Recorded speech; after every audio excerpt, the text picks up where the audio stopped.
to the 20th session of this program. We are coming to the end of the program, so um, we would actually we have a lot to write, so we would just do the one we can do for today and look at how we can wrap up with the rest in the coming weeks. As I said yesterday, our project is going to be ready this week. So any moment from this week, but definitely before Friday, you get your project so you can start working on it. And we're going to be having sessions, a session where I'll go over the project. That should be next week, Saturday. I'll just try to go over the project expectations and what I expect you to do, so you have a better understanding of the deliverables, right? And those that have been attending classes since we started, this is just going to be a walkover for you, all right? Although it's going to actually require you to put a lot of effort, but you will definitely enjoy it. So just expect that. And I said there will be no assignment for this week, right? Because of what we are going to be, of the project that we're going to be having, right? So I would just give you this time to still go over what we've done so far, revise and brush yourself, right? So you can be well prepared for and focused on the project. All right. So today we're going to be going through the assignment we did last week, right? Just go over that quickly and then conclude with what we had yesterday. We were supposed to look at PCA yesterday, but we were not able to because of time. So we'll just do that and then move over to what we have for today, which is improving model performance. As you can see, as the title of this call, we're going to be looking at some concepts, right?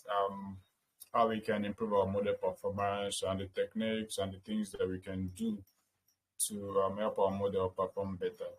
All right, so I'll be sharing my screen now.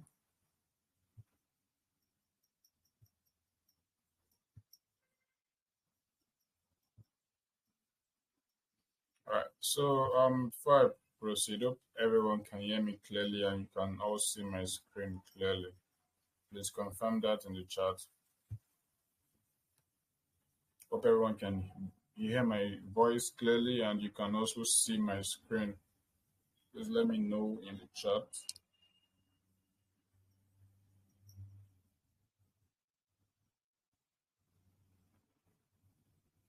All right, perfect. So we're going to go through this assignment now. And as I like to do, I always pick out an assignment that I like, although I've not gone through every single thing. But we're going to be using this one to kind of do the correction, right? So your grades are not ready yet, so don't, if you've not seen them yet, just be patient for a while. Next in the coming days, you're going to all get your grades. This is going to be the last assignment for this program. So yeah, so that is it. If you've not been doing your assignment ever since, you can still go over them, but unfortunately it won't be graded. So you can use it to just practice and understand what we've been doing so far. All right. So now I gave us 5 questions in the previous assignment. So the first question was to create a correlation matrix of all the features we had. All right. We have provided data sets, a diabetes data set, and I asked you to do some certain things with the data set based on the question, based on what we did last week. So first, I asked to create a correlation matrix of all features, given that all features are numerical, so you can basically assess the relationship between them, right? And there are 2 things involved there. I asked to first print the correlation matrix in the data frame, right? And then as a present it as a heat map using the Seaborn library, right? So basically, I'm just trying to assess your ability to use the Seaborn library, which is very, very straightforward and very easy to use. So I won't go into details of how to do this, but basically you know how to split your data into the target and the Y variable. So based on the looking at the data, you know what the Y variable is, right? So your Y variable is always your target, and I don't want to be telling you everything all the time. So as a data scientist, you need to be figuring out some things on your own. So for some of us that weren't able to pick out the correct targets, just note this. Know that sometimes you might just be the one to just depending on the work you're doing, you have to know what your target variable is and what you're trying to predict. So in this case, is the outcome, right? So that is either 1 or 0, meaning the person, I think, has diabetes, right, or not. So we are going to just see basically we printed this out as a data frame. So assessing the relationship, we all know what a correlation matrix is, right? A correlation is basically assess the relationship between two numerical variables. And as I said before, that is between 1 plus 1 and minus 1. So I don't need to go over that again, right? And second question was to present it as a heat map. Remember when we started visualization, we talked about some certain pieces, right? Talked about line, bar chart, scatter plot, and the rest. But I didn't demonstrate or illustrate heat map then. Recently, we've been using heat map to understand our data, like coefficient matrix, correlation matrix, and some other things. So now you should be already comfortable with using heat maps, right? So basically, this is what heat map looks like. So it is coded with colors, and the intensity of the colors is equivalent, or it corresponds to the intensity of the relationship. So the brighter the color, the stronger the relationship positively, right? So the darker the color, as you can see here, the stronger the relationship negatively. So you can just use this to quickly glance over this and understand the correlation between the different variables. So that's for question 1. And then the next question was basically to scale all your features using standard scalar and convert it to a data frame. So that's a very straightforward question, right? So you basically just pass your x variable, which is here, into the standard scalar object, right? And then you fit transform it, getting a newly transformed variable, which you can now pass into a data frame or as a data frame, right? So very, very straightforward. So as you can see now, all our data are, all of the variables are scaled now. They are having similar ranges, right? So that's because initially some of them have a higher range. So we want everything to come to have similar ranges, right? So as for question 2. So for question 3, now I asked 2 things. First, split your data into train and test data, right?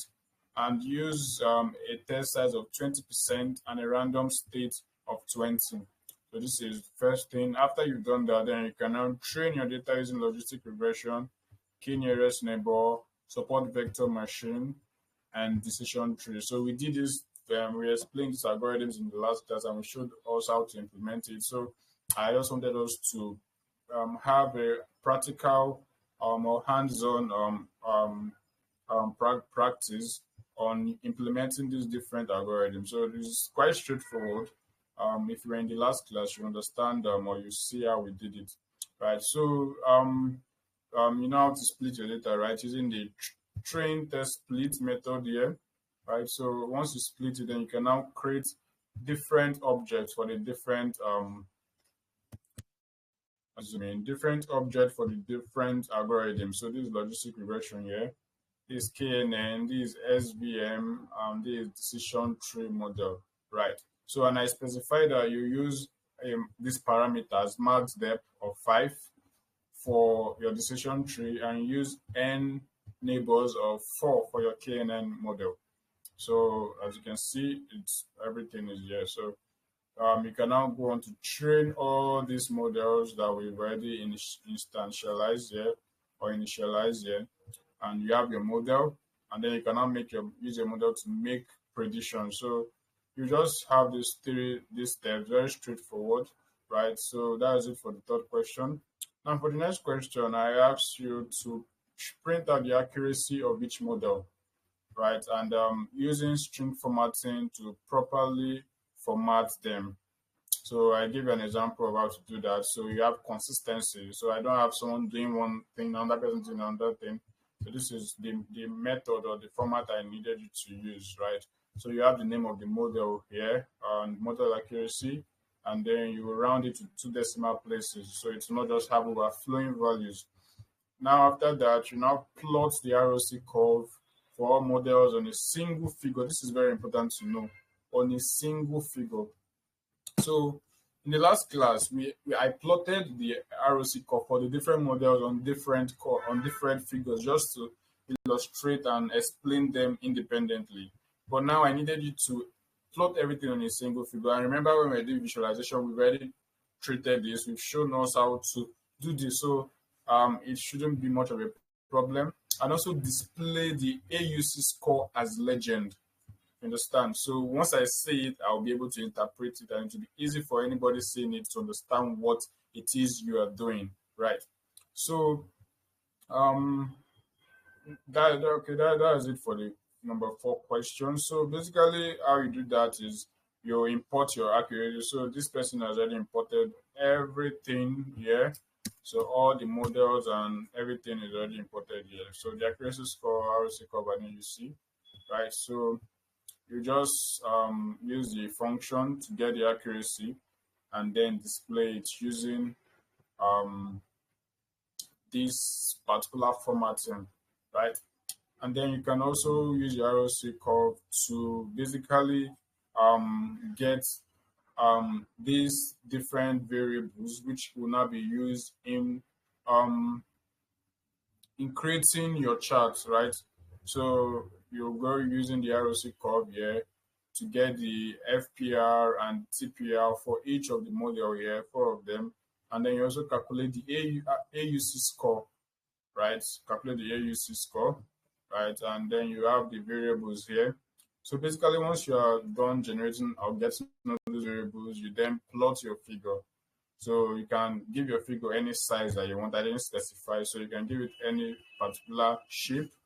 So in this case, 8x4, and then you go on to plot. So once you have a figure plotted, right, anything that follows it basically is going to be plotted in the same figure. So all these plots we're having here, everything will be plotted on the same figure as long as it is the same chart, the same type of chart. We can't plot a bar chart and a scatter plot on the same. Okay, you can actually plot it on the same figure, but you have to divide your figure into subplots, right?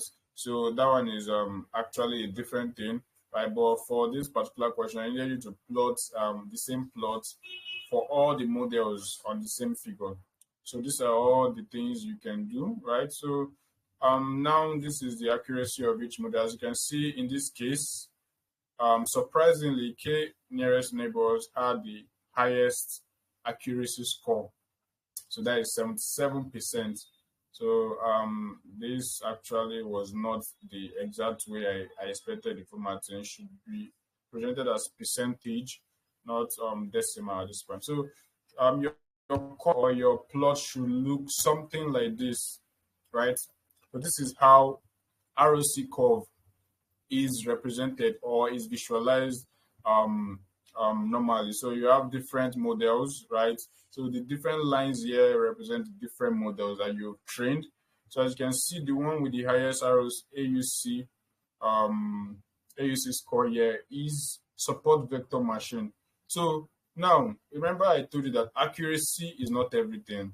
So sometimes accuracy might not be the best metric for you to use. So if you just base your final decision on this accuracy score, you might be wrong because your class might be what what was the reason I told us not to depend solely on accuracy? Can you respond in the chat, please? What was the reason I told us not to always depend on accuracy score when evaluating our model?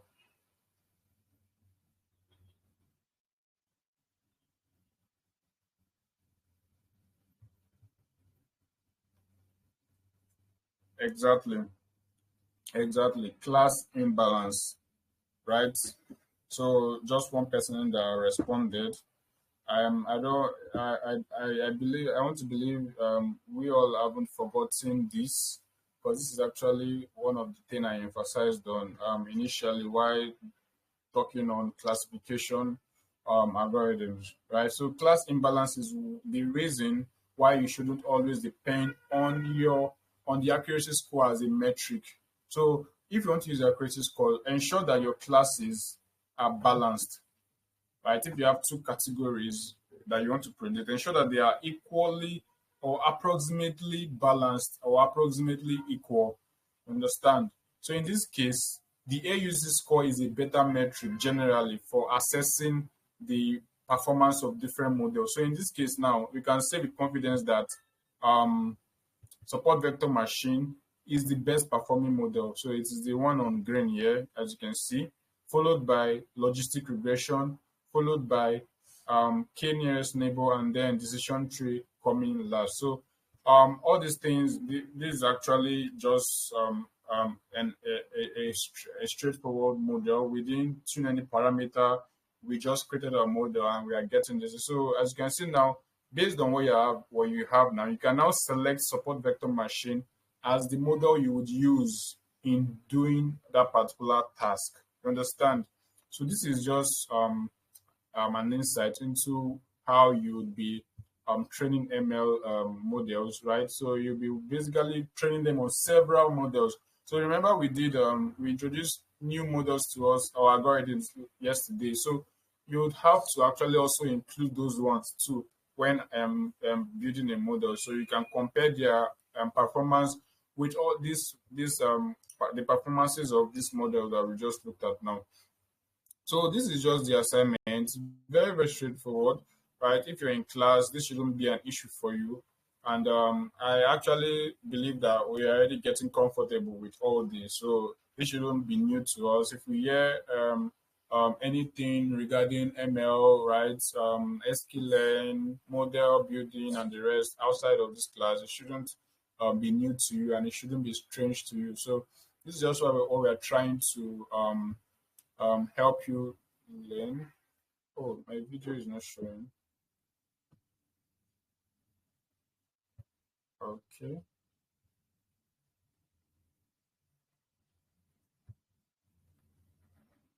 I'll see in a minute.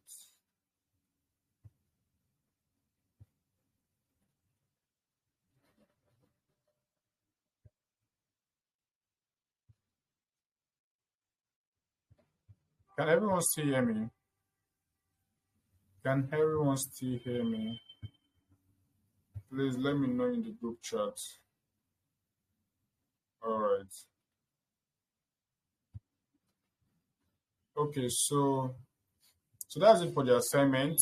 The last question was basically asking you what we did in the last class, which I am doing intentionally. So you have to think about what we did or still go back to the class recording, right? So these are just bonus questions if you have been following so far. So we'll be going straight to what we have or what we are going to be doing for today, right? Let me be sure that this is being recorded. Okay. So we'll be going straight to what we have. But before we go into hyperparameter tuning, I'll just quickly go over PCA, right? I'm actually thinking of okay, let me see if we can do this today. You know what? We are going to shift this till next week. Next week Saturday. So we take it together with other feature engineering techniques, right? I need us to spend enough time on this hyperparameter tuning because we have a lot to do there. So this PCA, principal component analysis, is actually let me just introduce it to us. It's a dimensionality reduction technique, right? In machine learning, we actually face problem with dimensions. And what did I tell us dimension is when it comes to data sets? If you remember, I mentioned it in one of our classes. What did I tell us dimension is when it comes to a data set? What is the dimension in context of a data set?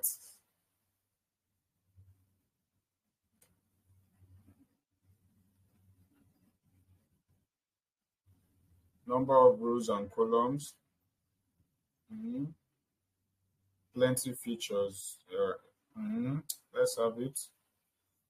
I need more people to respond to the question. I want this class to be very interactive. Rows and columns, attributes, number of variables, features.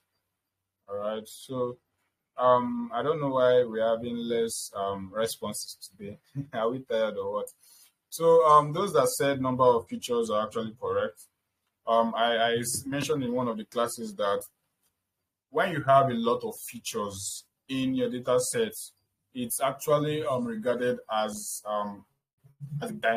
dimensions, right? So those are actually dimensions in a sense, because when you're plotting this, when the ML algorithm tries to do or run the algorithm through that data, so it sees these features as different dimensions. You understand? So if we have like 20 features in our data set, we have 20. It's a kind of 20 dimensional um object or data, right? So at this point, just don't think of it as you'll be thinking of rows and columns. That one is a different thing. That is actually a different thing entirely. But when it comes to the algorithm and the model itself, so dimension is actually regarding it's actually um, referring to the features we have in our data set, right? So if we have a lot of features, that means we have a high dimensional data set. Understand? So sometimes it can be a problem.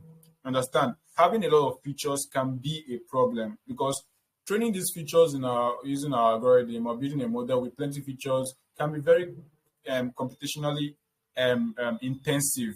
You will require a lot of computational resources. So sometimes we actually have to reduce the dimension of our data or reduce the features. Understand? So PCA is a technique, a very, very good technique that we can use to reduce the dimension without losing information. Let me say it again.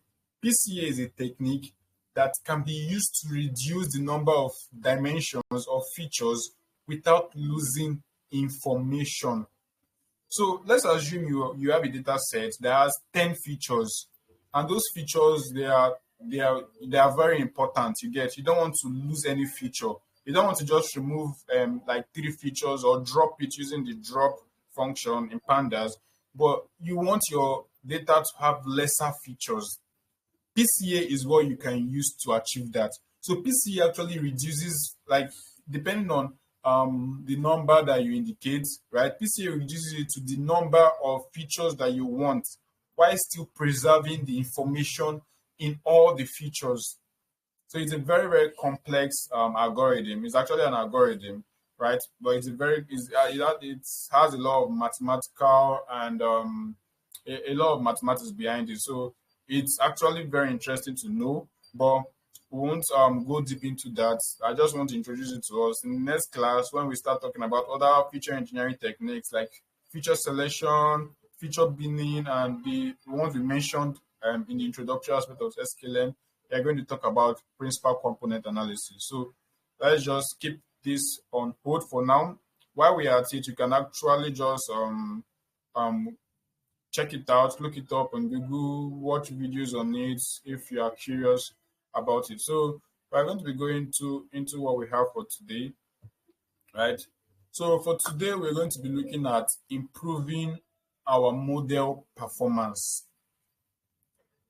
right? Let me say it again. We're going to be looking at how we can improve our model performance. So prior to now, we've just been doing building model. We've been looking at different models, looking at how we can create models and everything.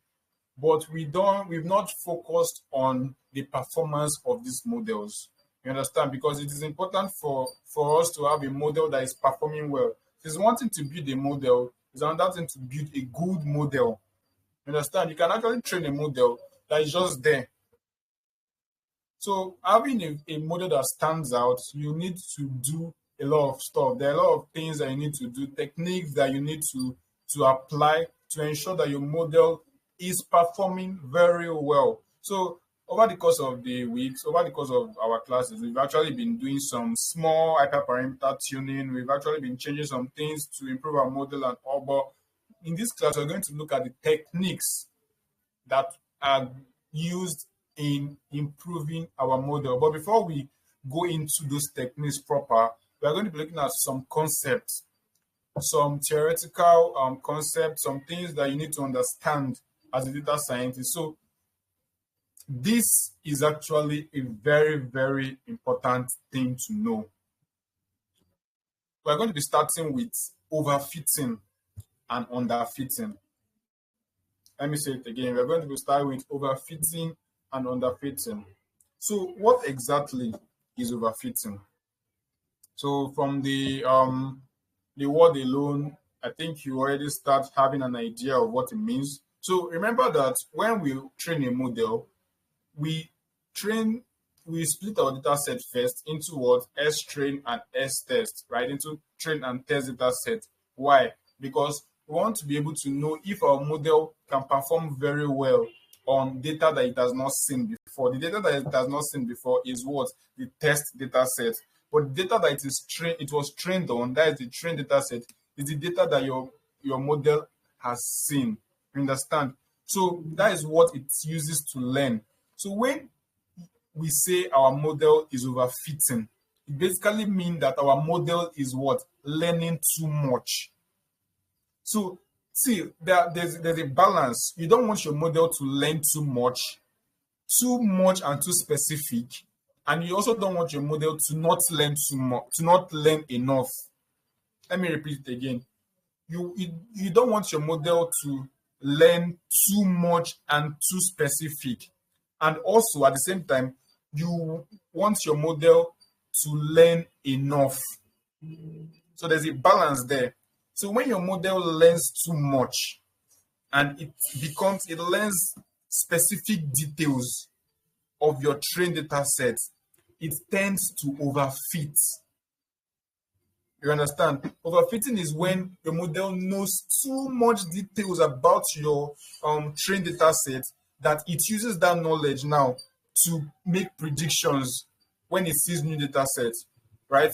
So the thing is that, or the gist is that your data set or your trained data set does not capture every single detail of that particular kind of data, right? So let's assume you are trying to train a model that can detect whether an email is spam or not.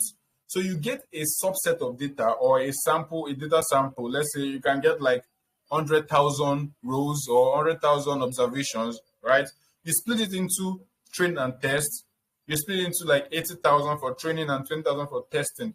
Now, that your particular data set that you are training or you are using to train, it is just a little or a part of the entire data that your model or the entire data on email classification, right? Because once you use that model to train, you actually need to predict or use it to predict other unseen data. Like for instance, when you push your model into production, now you already integrate it into an app.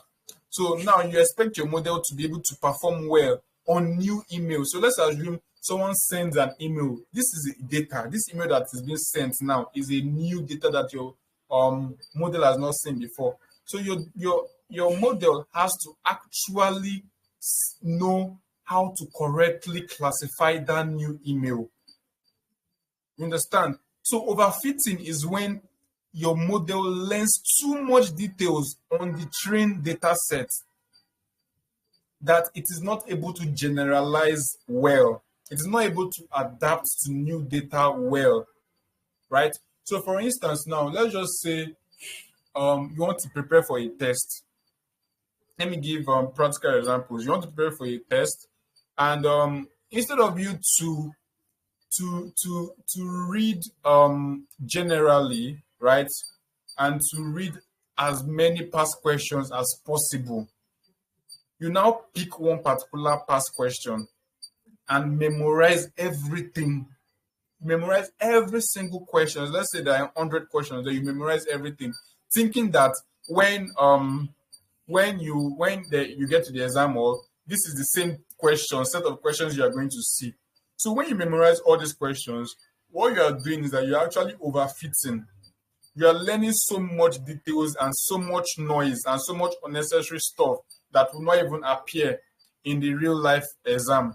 So when you now get to the exam question, you will now start seeing questions that you didn't see while memorizing, or new questions, right? So this is what overfitting mean. Like you are focusing so much on the details of your trained data set that you can actually adapt when you see new data set. So that's just it. And I'm just going to be going over it as we move forward, because overfitting is actually a big problem. As I said yesterday, it's actually a big problem in machine learning, right? And in building our model. So now let's just quickly go over what we have here. So overfitting occurs when a model learns the details and noise. This is very important. Details and noise, right? So there are some things that are actually noise in our data set. So noise are those information or the details in our trained data set that is not useful. Understand? It is not useful in making predictions. So when the data learns the details and noise in the training data set, to the extent that it negatively impacts the performance of the model on new data set, that is what overfitting is. That is what overfitting is. So you don't want your model to behave like this at all, right? So this means that the model performs very well on the training data set, but poorly on the testing data set. So exactly what I said. So that person that was preparing for that exam, if you give that person the same thing that they crammed or they memorized, the same set of questions, they're going to answer. They will get 100 over 100. Understand? They're going to get every single thing because they've learned so much details. They've memorized so much questions that even if they see it, they'll be able to perform very well. But if they get another set of questions, the same under the same topic or under the same course, they won't be able to perform well enough. Right? So that is basically the same thing we are saying here. So the model can actually perform well on your training data set, right? But poorly on your test data set. So it's the same way where you want to use your model to make predictions. So let's assume you've trained your model on your trained data set. You now bring the same trained data set again to use it for prediction. The model will be very good. Like if you evaluate the predictions, you see that it made very, very accurate decisions. But now take that same model to a data set that it has not seen before, like your test data set. It will now start to make wrong decisions, wrong predictions, and you now see accuracy score or your metric will be very low. Understand? So that is what overfitting is. So what are the symptoms of overfitting? What are the things that you will see and you know that my model is already overfitting? Remember that you always try to avoid overfitting in your model. So the symptoms that you always see when your model is overfitting on the trained data set is what? High accuracy on the trained data set. So for instance, when you train your model on your trained data set and you use your trained data set to evaluate it, you see that it will be getting high accuracy score like 90 something percent, sometimes 100%, sometimes 80 something percent, sometimes 90. So it will be getting very, very high accuracy score, right? Especially when your data set is small. So this is one of the symptoms of overfitting. And now, and another one is when it has low accuracy on testing data set. So that's the model that you trained if you test it on the trained data set, you see that it has high accuracy. You now come and test it on the test data set, and it now has low accuracy. Exactly the same example I gave. The person that was reading for that exam, the person will have high score when given the same question, but when given a new set of questions, the person will get lower score because they have not been able to generalize. They were too specific when reading for the exam. You understand? So these are the two symptoms that you mostly use to assess whether your model is overfitting or not. So what are the causes of overfitting? So these are some of the things that you should know, understand. So this is I'm talking about now. Very, very important that you know them, right? So make sure that you have a note on this. If not, you just make sure that you don't forget and keep them at the back of your mind. So what are the causes of overfitting? Number one is too complex model, right? So when you have a model that is very complex, a complex model can be a model with too much parameters, right? So when you were putting your model, you were putting n number of neighbors to be 5. You come again, put another parameter, come again, put another. So you're just putting so much parameter, like making your model complex. So it can actually lead or cause your model to be a complex model. And when your model is complex, it is going to learn very well. It is going to learn a lot of details in your training data set. And I said initially that you don't want your model to learn too much. Remember, we are trying to teach the machine to learn. That's actually the aim. But at the same time, we don't want it to learn too much. And we want it to learn just enough. We don't want it to learn too little too, and we don't want it to learn too much. You understand? So there's a balance to this, and we are going to be seeing that as we move through this today's topic. And we have two complex models. We also have insufficient training data. So now, machine learning actually requires a lot of data. For you to have a very good model, you would have heard it so many times that hope you have a lot of data, right? So when you have too little data, you're actually going to have a bad model. Like, it is a given. When you have too little data, your model would actually, it will be easy for it to capture all the relationships. Just imagine that we want to use 500 examples or 500 observations to train your model. Your model will just be like, just 500 data points. You just be able to map all the relationship at once and understand every details of that particular data set. So if you have small data, it's going to be easy for your model to overfit. But if you have a lot of data sets, if you have like 10,000 data sets, 100,000, it will be difficult for your model to capture all the nuances, all the details of all the data points in that particular data set. So to solve overfitting, sometimes it can be that you need to add more data. You understand? So the other one, or the third one here, is excessive training time. So these are the three most common causes of overfitting. First one, too complex model, right? Second one, insufficient training data. And the third one, when you train your model for so long, right? Or maybe you make your model iterate over your data set over and over again for a very long period of time, that it keeps learning. So once someone is given a particular textbook, right, and you tell them that you have 1 day to read this textbook, that person can actually read that textbook, but might not remember every single thing they read in that textbook, but they'll remember some key important things or key important information. But once you give that person like 1 week or 1 month to read just that textbook, what will happen? That person will finish reading the textbook, will read it again, to the point that they can just stay and start telling you everything that is in that textbook. If you turn to page 27, they'll tell you exactly the thing that is in page 27. So if you give your model too much training time, it can actually overfit, learn too much that would make it overfit on your training data. So these are the major causes of overfitting. So now, how do we solve overfitting? So we've seen the causes, so obviously we would already know some of the solution. So the first one is to simplify the model.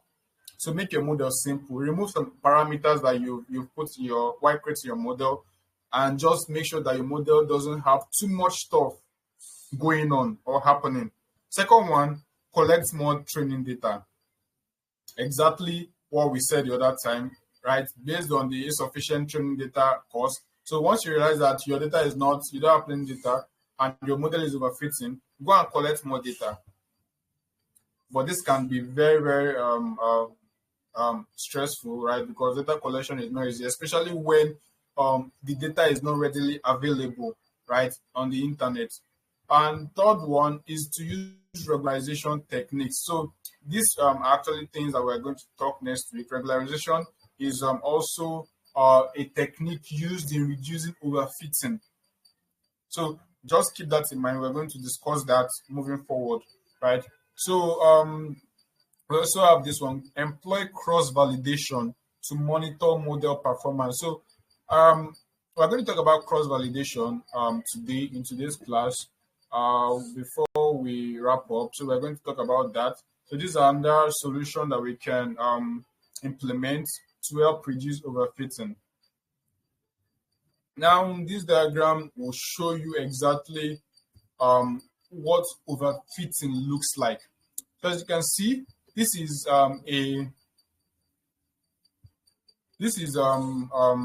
assume this is a regression linear regression model that you're trying to build. Remember that what you are trying to do in regression is to draw a straight line that captures the best relationship, or that gets the best relationship between all our data points.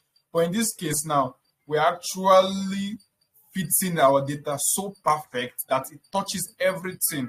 So once you calculate the error, in this case, the error will be what? Almost zero, right? So this is what we mean by overfitting. This is exactly what we mean by overfitting. Yeah, and it's very possible to get this kind of fit using linear regression. So there are some adaptation or some adjustments you can make to make your straight line to become curved. It is called polynomial regression. So those are actually adaptations or different types of linear regression, right? So these are the things that, if we have enough time, we're going to discuss them in the coming weeks, right? So, but this is basically what overfitting looks like, right? In this case, we have just one feature and one particular target, right? So it's just to give you a visual understanding of what we just explained now. Hope everyone is still following. Am I very clear? Is my voice loud enough? And can you still see my screen?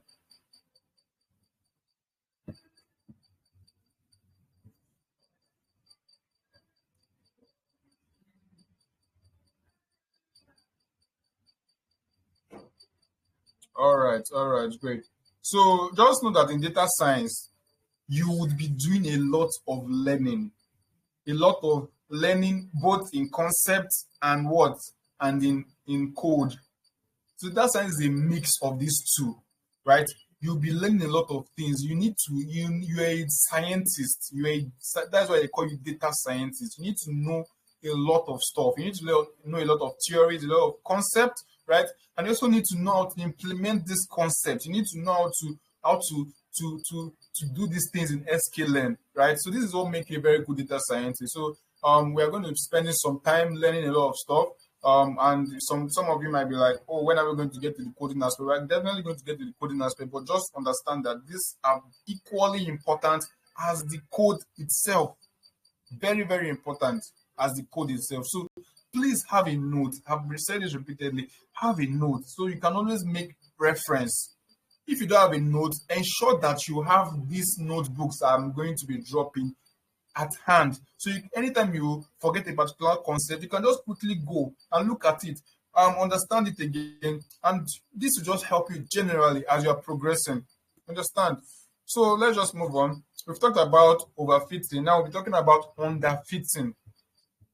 So if you understand overfitting, you already understand underfitting. There is nothing new. There is no, it's just word and opposite, basically, right? So underfitting basically occurs when a model is too simple. So remember I said we don't want our model to learn too much, and we also don't want our model to learn too little. If you can write this down, write this down. We don't want our model to learn too much, and we also don't want our model to learn too little. So when your model learns too much, it is what? Overfitting on your trained data set. When it is learning too little, it is what? Underfitting. So you want to get a best fit, like a very moderate fit. So in underfitting, your model is too simple to capture the underlying patterns in the data. Understand? So it's just like, let me still use the same example I used before, or a person preparing for a test. So that same person now, let's say we have another guy or another person that's preparing for that same test. So instead of that person to actually look at some of the key information that could possibly come out in the exam, they didn't even like bother themselves about it. They just skimmed through. They just went over the different topics, look at the different outline, and just glanced over it. Didn't really do much reading. Didn't really chook or peep in to understand some things that are important. So they just glanced over their textbook. So on the exam day, when the question is brought to them, they will not be able to answer it. They are going to get very, very low grade or low mark. That is the same thing that happens in underfitting. You understand? So in underfitting, your model is not able to understand or does not learn enough patterns in the data to make good prediction. So remember overfitting, your accuracy on your trained data set would be what? What did I say your accuracy on your trained data set would be again? Low or high?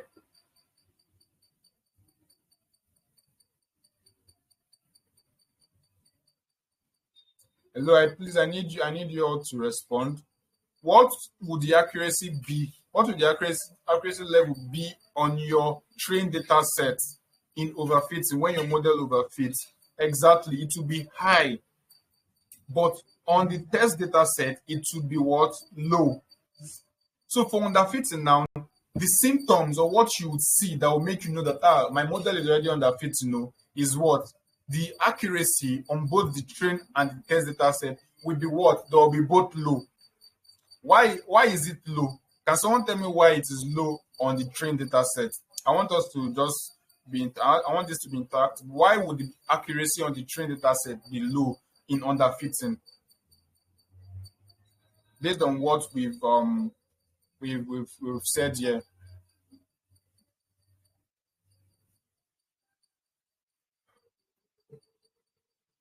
Okay, someone said insufficient data, does not have enough data to train on, model is not exposed to sufficient data due to poor exposure to data. Okay, so okay. So okay, let's just move on. Now what I said about underfitting is that exactly it doesn't have sufficient grasp of the details. This is what I needed you to say. It doesn't have sufficient grasp, understanding of the patterns in the data. Thank you very much, Dairu and Chikudi. Right. So you would have said it does not have sufficient data to train on. We're going to look into that, right? But basically, generally, the reason why your model will underfit is because it doesn't have an understanding, and there are so many reasons why it will not have an understanding. That's what we're going to be looking at as we are moving forward. So, but generally, in underfitting, your model is underfitting because it was not able to grasp or understand enough of the data, enough patterns or details of the data to be able to make accurate predictions. You understand? So these are just try to understand all this. Very, very, very, very, very important. Very important. Right. So I've told you the symptoms now. So the symptoms is low accuracy on both training and testing data set. So we're going to look at this moving forward. Now, what are the causes of underfitting. So in underfitting, our model might be too simple, right? It might be that our model is too simple, too few parameters. Understand? Sometimes it might even be our models have few parameters. You understand? That is what's making it to underfit. And another reason might be insufficient time. So you didn't give your model enough time to learn. Still the same example I'm going to use. Someone that was given a textbook to read everything in the textbook and understand it. And now you give that person 2 hours to read that textbook. What do you think will happen? Once that's and you collect the textbook and you start asking that person questions based on that textbook, do you think that person will answer with confidence? Do you think their answers will be accurate? No, because you didn't give them enough time to learn enough from the data, to get enough information from that data. You understand? So another cause might actually be that the features and the data is actually too much. So those of us that said that insufficient data is actually for yes. Oh, what happened here now? So those of us that said insufficient training data is actually for overfitting. We mentioned it earlier that overfitting, one of the causes of overfitting is that it didn't have enough data to be trained on. Why for underfitting? It is the opposite. It has too much data. It was given like, let's say, 1 million data set to learn from. Can you imagine? You gave someone 1 million data set to learn from. Do you know how overwhelming that will be? The model will be overwhelmed that it won't be able to learn complex patterns. So it will just underfit. So when you have too much data set, or when you have too much features in your data, high dimensional data, it might underfit. You understand? So let's just move on, right? So some of the solutions to this is one, still the same thing as before for overfitting. You increase the model complexity, right? You train it for a longer period, and you can use more relevant features. Now, this is different from adding more features. So once we do feature selection, we're going to look at feature selection in the coming week. So I'm going to look at how we can select features that will help us to make a better prediction, because it's not all features in our data set that is good for prediction, right? So since we've been training model, we'll just be using every features in our data set. We'll use everything, but that is not how we are going to actually be doing it in the real world. In the real world, you're actually going to actually first select features that will be a good predictor. You understand? So selecting relevant features is actually another solution to train and make our data not underfit. Another thing I'm going to add here, I'm going to add it, I'm going to update this, right?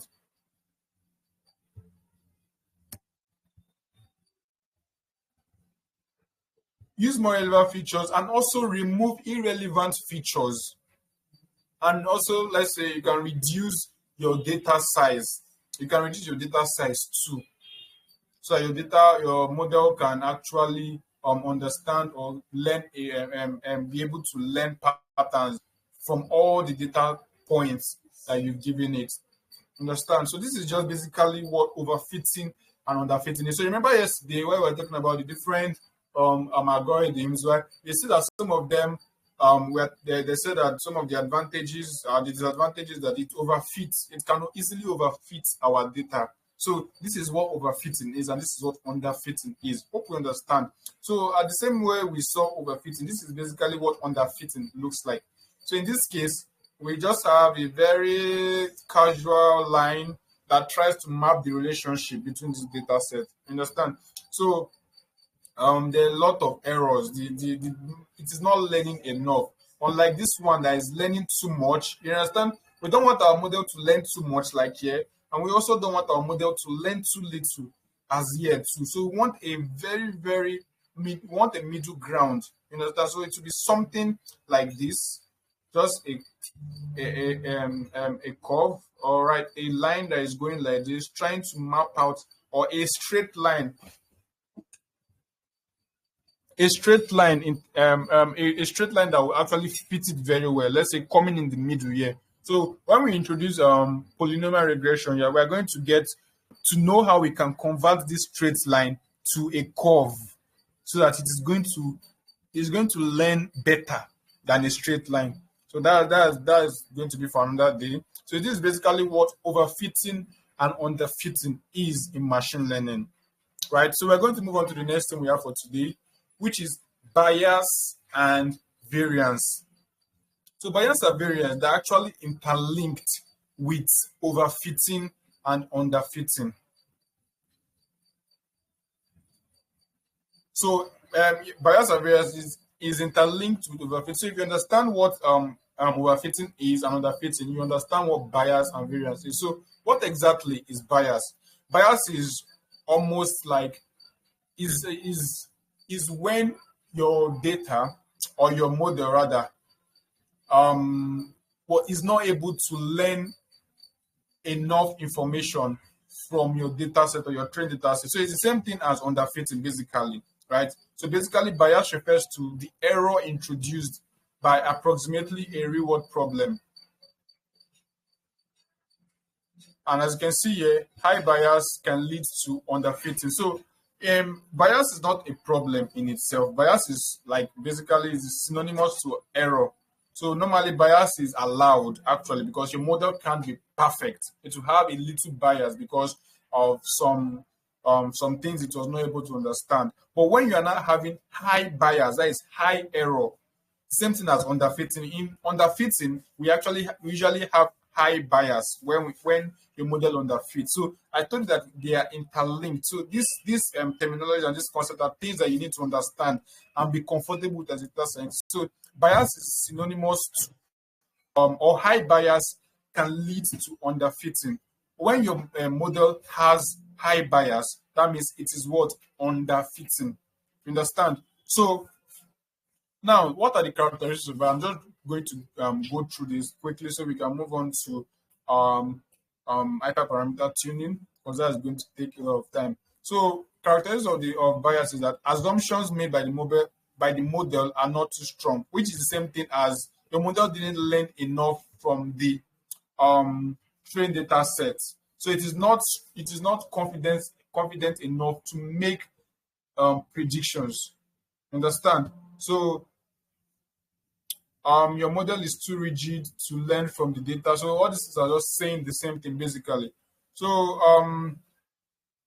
what are we going to use as example now? So in this case, you can see that when you try to use linear regression problem on a non-linear problem. So remember yesterday when we had an error, right? I tried to use logistic regression on a linear regression problem. You saw that the error was so low. That is a situation of having high bias. Understand? So this is an example. This is a case where you can actually encounter high bias. So don't allow yourself to be confused. So bias and underfitting, they go hand in hand, right? They actually go hand in hand. So just that's actually it for bias. Why for variance? Variance refers to the error introduced by model sensitivity to small fluctuations in the training data. Now, I'm going to say it again. Variance refers to the error, right? Remember when I was talking about overfitting, I said that when your model is overfit, it learns too much from your trained data set. So when you now use it to predict or make predictions on new data set, it's not going to perform very, very poorly. So that is a situation of high variance. So high variance is basically the difference in error between your trained data and your test data is high. That means your variance is what? High. So variance is basically when you always have variance because your test error and your train error will not be the same thing. So they are almost going to be dissimilar. So you always have variance. But when you have high variance is when the error of your trained data is so much different from the error of your test data. So basically your trained data error is very, very low. Understand? While your test data error is very high due to overfitting. So that is what we call high variance. So there are four situations or four scenarios we can actually encounter when assessing our model. We can have what we call high bias, high variance, low bias, low variance. So as a data scientist, you'll be trying to just keep a balance between all this. Understand? You'll be trying to make sure that there's a balance, your variance is not too high and your bias is not too high. So they are kept at a minimal level. So what are the characteristics of variance, high variance? Your model captures too much noise or captures noise or too much information from the data, right? And basically your model is too flexible. So we are going to be looking at it and giving more explanation and relating it with other concepts we're going to be discussing subsequently so you understand it. So don't worry, these are new concepts and I understand that you might not really grasp it immediately, but trust me, these are very important concepts and you definitely need to understand this as a data scientist. So moving forward, just try as much as you can to get yourself familiar with all these concepts that we're mentioning in this class. So there's what we call bias variance trade-off. Bias variance trade-off. Remember, I said that we can have high bias, high variance, low bias, low variance. So what is that middle ground, right? Where is that? What is the point where we can actually settle and say that okay, we'll actually work with this level of bias and this level of variance? So that is the problem of bias. That is actually what we refer to as bias variance trade-off. So it's a very, very popular concept in ML. So bias variance trade-off is a key challenge in machine learning, right? And a model with low bias might have high variance and vice versa. So your model can have high variance and low bias. So it is not mutually exclusive. Understand? The model can also have low variance and high bias. It can also have low variance and low bias, and it can also have high bias and high variance. So these are actually the different combinations that you usually encounter when doing your building machine learning. So it is left for you as a data scientist to actually assess your model to know whether the bias is high or low, and know whether the variance is high or no, and know the things to do so you can reduce the bias a little and reduce the variance. So the ideal combination to have is low bias and low variance. You understand? So when you have low bias and low variance, your model is perfect. It is doing very well. But when you have high variance and you also have high bias, your model is so bad, right? It is overfitting, and it is actually high variance is basically when it overfits, and high bias is when it doesn't even make very good accuracy. That's very low accuracy score. So having these two combinations is very, very bad. So once you recognize it in your model, you want to make sure that you reduce it and you make sure that the bias and the variance come to a minimal and tolerable level, right? So now the goal here is actually to find the right balance where both bias and variance are minimized to achieve best generalization on unseen data. So we have been seeing a lot of stuff, right? These are very, very, very, very, very key concepts. So you are trying to make sure that your model is going to perform well when it sees new data. So all these things we've mentioned, overfitting, underfitting, bias and variance, these are all the things that you'll be paying attention to when building your model so that your model is going to perform well. You don't want your model to perform very poorly, right? In the case where you've already created an app, right? You have a company and you want to implement machine learning to be able to, let's say, spot fraudulent transactions. So you want to make sure that your model is not flagging non-fraudulent transaction as fraudulent transaction. So all these things, all these mistakes is what you are trying to avoid as a data science. So a lot of work will be put into this particular phase of machine learning, right? So remember I told you we already know the process of machine learning, right? And we've discussed them. And I said that the simplest and the easiest phase of machine learning is training the model. That training part is very easy. What you need is usually a lot of computational resources and time, nothing more. But the part or the phase where you need to make a lot of decisions is usually during the pre-processing stage and feature engineering and feature selection, and also the model evaluation stage. So all the thing we've been doing or we are talking now is in the model evaluation phase, where you try to evaluate your model. So most people can actually train model. They can just call model.fit and put your data there. But not everybody can comfortably or accurately evaluate a model and make it to perform very, very, very well. So it is very, very hard and difficult. That is one of the most difficult parts of machine learning. So understanding all this will actually help you. It will actually help you to gain a very good understanding of your model and know what exactly to do and what not to do. So these are the 4 concepts we will be looking at, right? Overfitting, underfitting, variance, and bias, and the bias variance trade-off. So remember, if you don't take anything from the bias and variance, just know that there are 4 situations you can have with your model. You can have a model that have high bias, high variance, which is very bad. You can have a model that have high variance, and low bias, which is not also good. You can have a model that have high bias and low variance, which is still not good, right? You can also have a model that have low variance and low bias, which is what you want.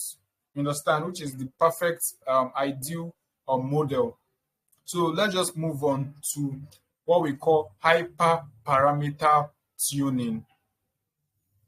Hyperparameter tuning. So I'm going to do something that I don't normally do. I will pause at this point and take questions for 5 minutes before continuing. So if you have any question on what we've discussed already, please kindly raise your hand.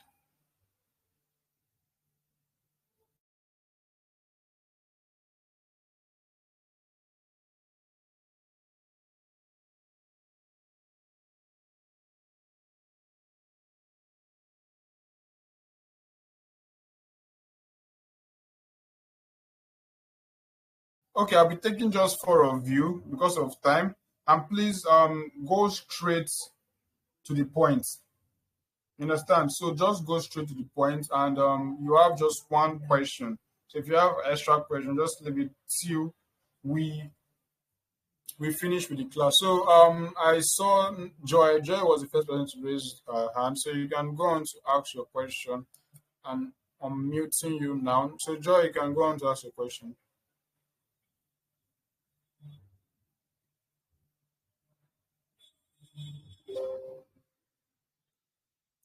Okay. All right. Yeah, David, you can ask your question. Okay, good evening, sir. Good evening, sir. Can you hear me?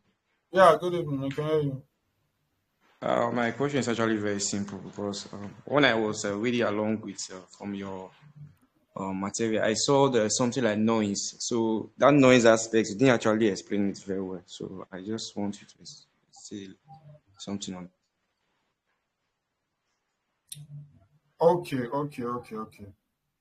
Yes, sir. So basically, noise in ML are actually irrelevant information.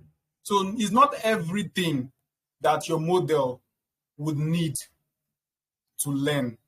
So for example, now, if you are reading a textbook, right, there are a lot of information in that textbook. You are reading for an exam. So, but there are some things in the textbook that you don't really need. Like, it doesn't matter if you read it or not. It would not have any impact on your preparation. It will not help you to learn anything, or it will not help you to prepare better for the exam. So those are what we refer to as noise, irrelevant features, irrelevant information basically. So when your model is learning all these irrelevant features, that means it is learning noise. So what you want to make what you want your model to learn are those important features, important details that will help in prediction. Do you understand? Yes, sir. Yes, sir. I understand now. Thank you. All right. So Babatunde, you can go on to ask your question. You're on All mute. right, sir. Okay, sir. My question is, we were talking about overfitting and underfitting. Yes, I want to ask this question. Now, going with the normal test size of 10%, 20% that we've been doing, have we not ourselves exposed our model to too much data by setting our test size to 10% or 20%? And how can we strike the balance? Because we want to expose the model to more data so that it can learn well, and at the same time we don't want it to learn too much to avoid overfitting. So how do we strike the balance? What is the recommended text size that we can go with in order to avoid all this problem? That's the question. Yeah, thank you very much for that question. So as I said before, machine learning is an experimental process. You try something, if it doesn't work, you try another one. If it doesn't work, you try to get what you want. So you don't just decide on that your data set is too much or too low. When you start to know that you need to add more data sets or you need to increase your training size is when your model is what? When your model is overfitting. When it is overfitting, that means you need to add more data, right? Because it has little data to learn from. So it's able to learn almost everything. So you need to add more data to it. But when your model is underfitting, you know that, oh, your training size is actually too much. So you need to reduce it a little bit, right? So it can capture enough information. So you are informed. What will inform your choice or your size of data is your metric, the accuracy score or your evaluation metrics, basically. So that is what will inform whether you would put more data or you would remove data and features from that your particular model. Do you understand? So you don't just at the start, you just start with something, and normally most of the time you want to make sure that your training size is bigger than your test size. So normally that is how we do it, right? But when you now start training your model and you see that it seems like my model will need more data, or yeah, let me reduce the test size to 10% and give more data to my training data set. So it is going to be able to reduce the overfitting. Do you understand? So Yes, it's sir. basically Yes, sir. an experimental process. You don't just, it's not, there is not defined step to follow. You understand? All right. Yes, sir. Thank Exactly. you, sir. So as a data scientist, you actually need to be very creative. You need to be very creative. There's no rigid rule to follow. So your data is what will inform how you work and your evaluation metrics too. So when you're evaluating your model, the values you are getting will tell you what to do. It will push you in the direction you need to go. So that's why you need to understand a model evaluation and also the concept of overfitting, underfitting, bias and variance, and their trade-off too. So we'll definitely touch all that today as we've started already. So I'll take the last question. Amalade, can go on to ask your question.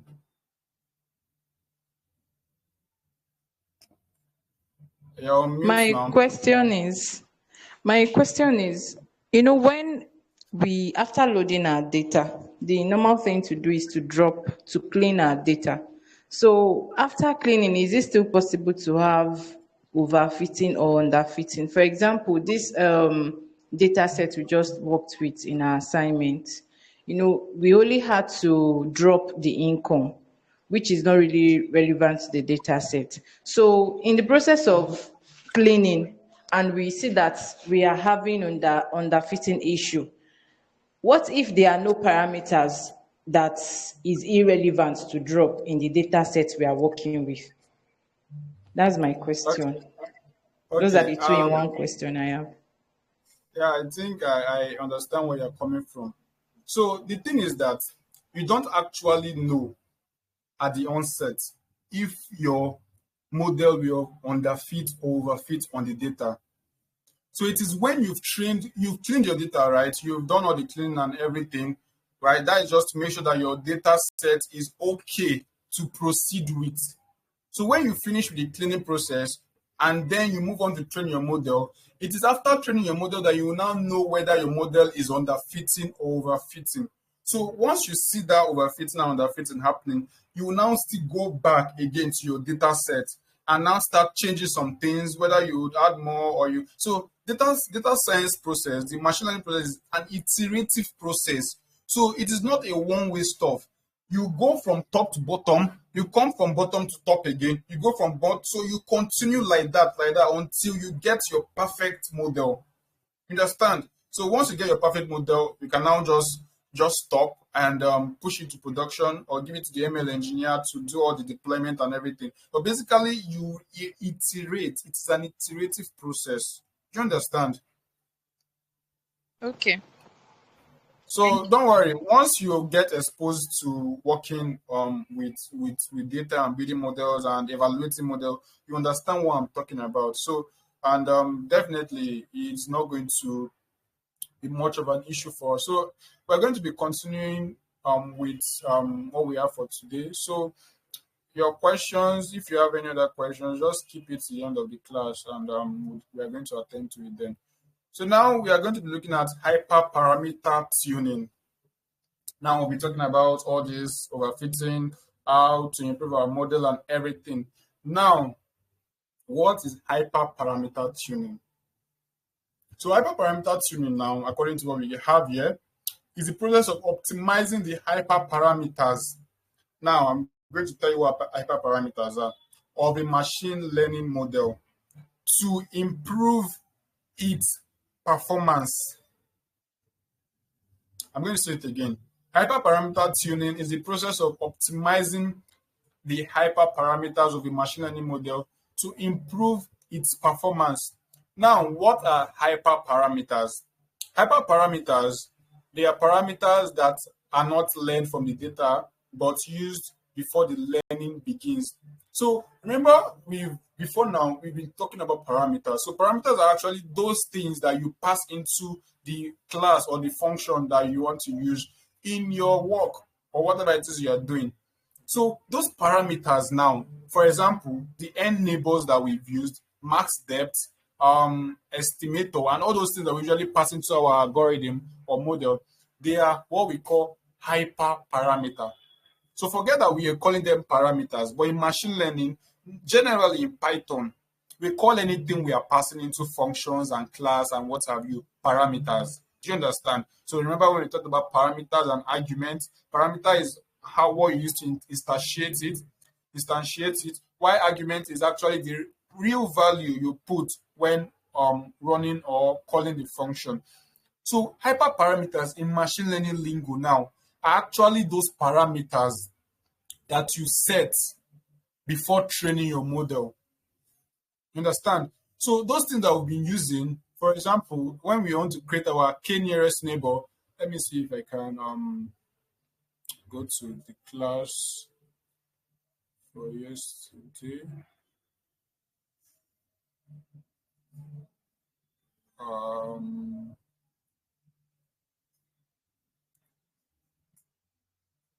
Okay, for example, now let's look at random forests. So, for example, now you can see this random forest on the screen. Let me just highlight it. So, this is the random forest classifier, right? This is the classifier we want to use to create our random forest model. Now, after the bracket, you have some values, some key value pair that you pass into it that we've been doing since. So you have n estimator 100, right? And sometimes, depending on the type of model or the type of algorithm, you have a different parameter here. So this thing here now is what we call hyperparameter in machine learning. This is what we call hyperparameter. So the parameter itself is what the model is learning. Let me go back to, I want us to understand this. Let me go back to the linear regression class. Let me see if I can have it here. So hyperparameter is a different thing. Parameter is a different thing in machine learning. Now, don't think about the Python explanation or the Python definition of parameter and hyperparameter or parameter at this point. Just think of it as a new concept you are learning. So machine learning has its own definition of this concept I'm talking about now. So remember in linear regression, this was the formula we used. This is the formula linear regression uses, right, in learning and making predictions, basically. So you look at now, we have this beta 0 and beta 1 here. So these two things are what linear regression wants to learn while training the model. So this is what we call parameter. This is what we call parameter. So this is what the model is trying to learn. Understand? So if the model learns this the value, the best value, because these are actually values, numerical values. So once the model finished learning, it's going to have a value for two of them, right? So if you pass in this value here, and you get this x here is what your variable. So if it is just univariate linear regression, it will just be one feature. So that feature, the value for that feature will be multiplied by the value of this parameter and added to the value of this parameter, and the entire summation or the operation is going to give you your y, which is going to be your label. So if you have a new feature that you want to, or a new data that you want to predict, you can pass it here and use these parameters that have been learned from the training to make the prediction of the new y. That is exactly how machine learning works. Machine learning tries to learn what. So we've been talking about machine learning. What is it learning exactly? That is what we should. I'm trying to explain now. What machine learning models are always trying to learn are what we call parameters. That is it. So the different algorithms have the different parameters that they learn. You understand? So this one is just for linear regression. So I just needed to explain that so we understand. So I've talked about parameters. Now, what are hyperparameters? What I showed you, right, in random forest n estimators, that is an example of hyperparameter. Hyperparameter is what you use to kind of determine the parameters. I don't know exactly how else to put that. But hyperparameters are those parameters that influences the parameters that are learned from the model. So we are seeing a lot of parameter. I hope you understand what I'm saying here. So let me just go over it again. Hyperparameter tuning is the process of optimizing the hyperparameters. Now, these hyperparameters now are what those parameters that we pass in before training. You understand? So this is the process of optimizing hyperparameters with a machine learning model to improve its performance, right? Basically, to get the best parameters. That is another way to put it. So hyperparameter tuning is the process of optimizing the hyperparameters of a machine learning model to get the best parameters. So one thing about machine learning is that there are a lot of lingo, a lot of concepts, right, that you need to know. So even the kind parameters, they are also called weights. WEIGHT, weights. So, but that one is just keep that at the back of your mind in case you see that anywhere. So this is what hyperparameter mean. So hyperparameter tuning is the act of tuning, optimizing, changing the values of your different parameters, right? Of your different hyperparameters. Let me just use that so you'll not be confused. To get the best parameters. So when you get the best parameter, obviously you're going to get a very good model. You're going to get the best model. Understand? Exactly. I want it at the back of your mind is going to be filled. So I don't know why you didn't make extra room. That's on you, Akinwale. So what are the approaches to hyperparameter tuning? Now we have two approaches. That was in the lighter note. So we have two approaches. We have the manual search method, right? And we have automated search method. So remember that during the time we were building our model, whenever we build the model and we get an accuracy score, and the accuracy score is low, you see that I will try to go and tweak some of those hyperparameters. Let me see if I can just open them. So we will just be following, right? So let me see.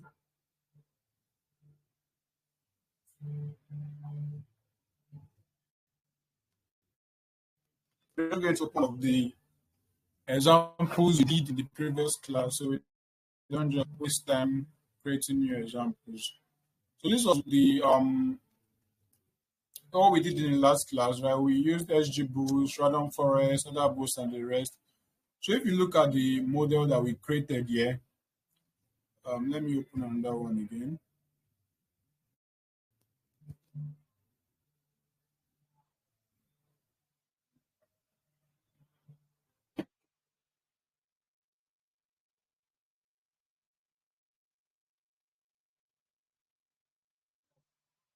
All right, so this was when we looked at other classifiers.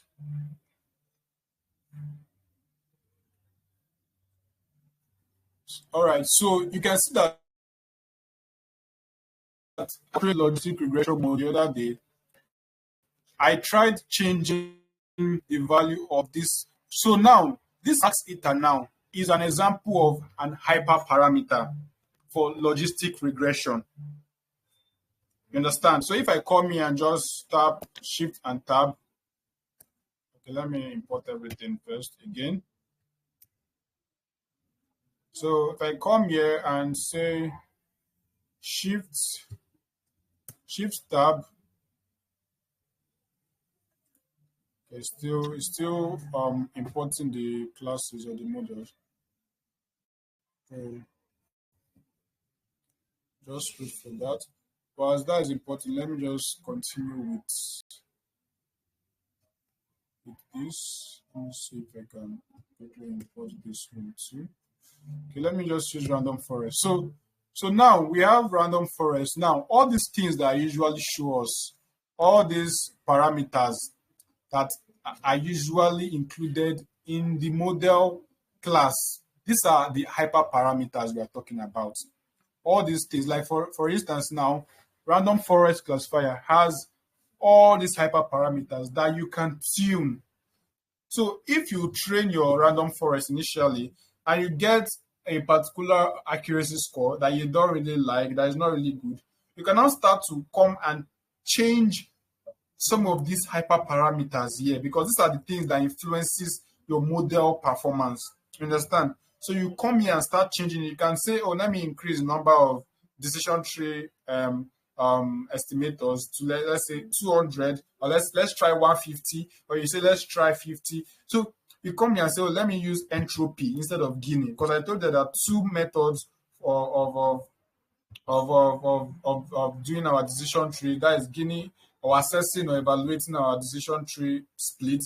We have Gini, impurity, and we have entropy. So you can say, let me use entropy here instead of Gini. So you can come here and say max depth. This one is none. So by default, it will continue running until it gets to the last particular tree that has no mixed class, that is pure. So you say, let me stop it, let's say when it gets to the fourth split. You understand? So you can come here and be changing all these things one by one. So once you change it, you realize that your model performance is going to either increase or decrease. So these are the things that you are going to be doing as a data scientist to improve your model. This is basically what hyperparameter tuning mean.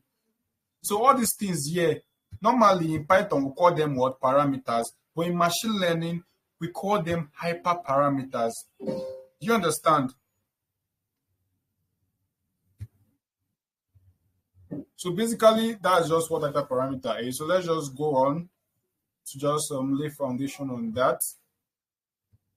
Now, I said hyperparameter has two approaches. You can use the manual search, which we've been doing. So we can actually come, let's say you train a model, right? Let me go back to the other one that is here. Let me see if it has finished importing. So let's say you train your model now, right? Your, let's say, logistic regression model. And for instance, let's say you didn't get 96% accuracy. You got, let's say, something accuracy. So you can now try manually to start changing it. So I can now come here and change it again to, let's say, 100 and run it again, right? So basically, I'm going to get a difference. You can say I'm getting 93. Exactly, I'm getting 93% accuracy, which is lower. So as I'm changing this hyperparameter here, it is affecting the performance or the accuracy of my model. So this is just the manual method, right? So in the case where you have several hyperparameters, let me see the different hyperparameters we have here. So you can see we can have different things here. We have penalty. This penalty is actually regularization that we talked about. So we have L1 and L2 regularization. So I can just come here and say, let me use a penalty, right? I will now use L2. I'll use L2, right? I'll train my model. So I'll still get 93. You see the same thing. Let me try to use L1.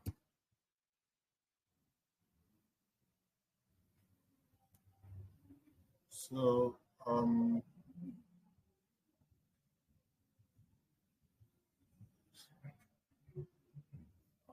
okay. So basically, it doesn't allow L1 regression. So we're going to talk about that in the next class. We have L1 regression, ridge regression, and we have L2 regression, lasso regression. So these are the things you can do. You can just play around with it. So most of the time, you will not even use all these IM parameters we have here. So you just need to find the ones that are very important, that makes or have huge impact on your data.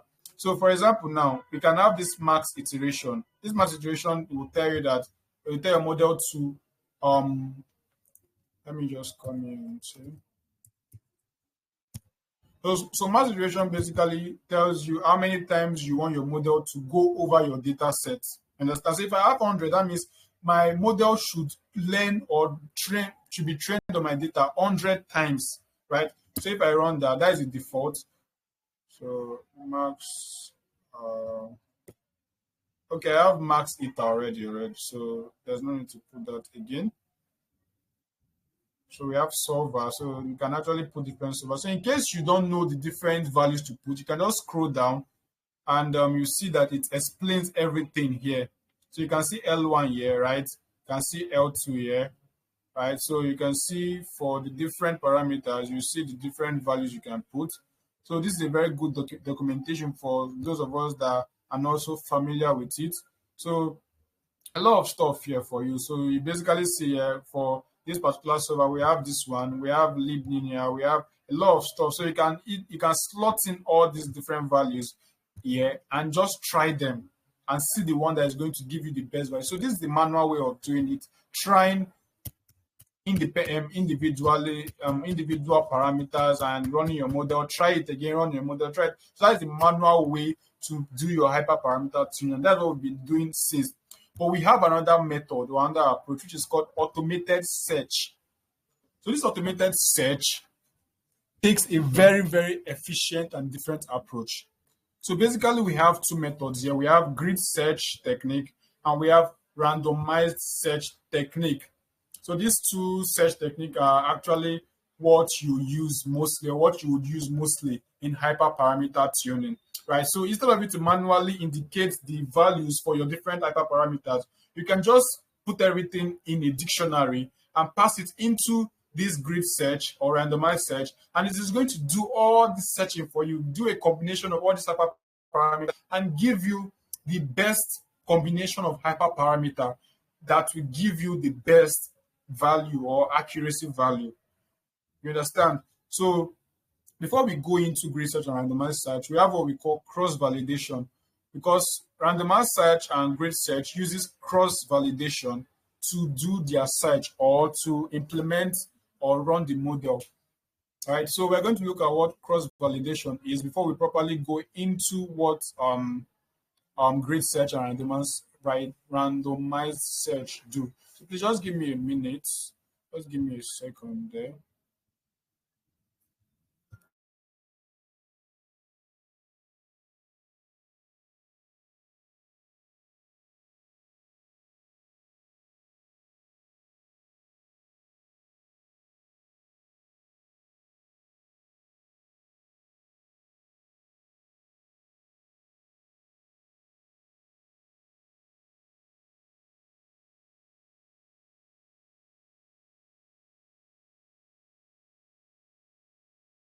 Okay, sorry for that break in transmission. So let's look at what cross validation is. So cross validation now is another concept in machine learning. So we have actually learned a lot, honestly. And the best way to remember all the things you've learned is to revise them. So there are two things that you should be doing: coding and reading. Understand? Data science is a different field on its own. You have to read and you also have to code. If you don't do these two things, if you only code, you'll not be very efficient. You just know how to do all the stuff that you can do on SQL and Python, but you don't understand how all this thing works, and now you can make it perform better. And now you can just be a very good data scientist. But if you are only reading, you know everything, but you're not coding, you will know all the know that you can know. But all you do, that is where the problem would come. So you have to strike a balance between this. You have to know, and you also have to be able to do. As a data scientist, you have to know concept very well, and you have to know how to implement this concept very well. So these are two different things that you should balance as you are moving on or as you are learning data science. So now we're going to introduce another concept called cross-validation.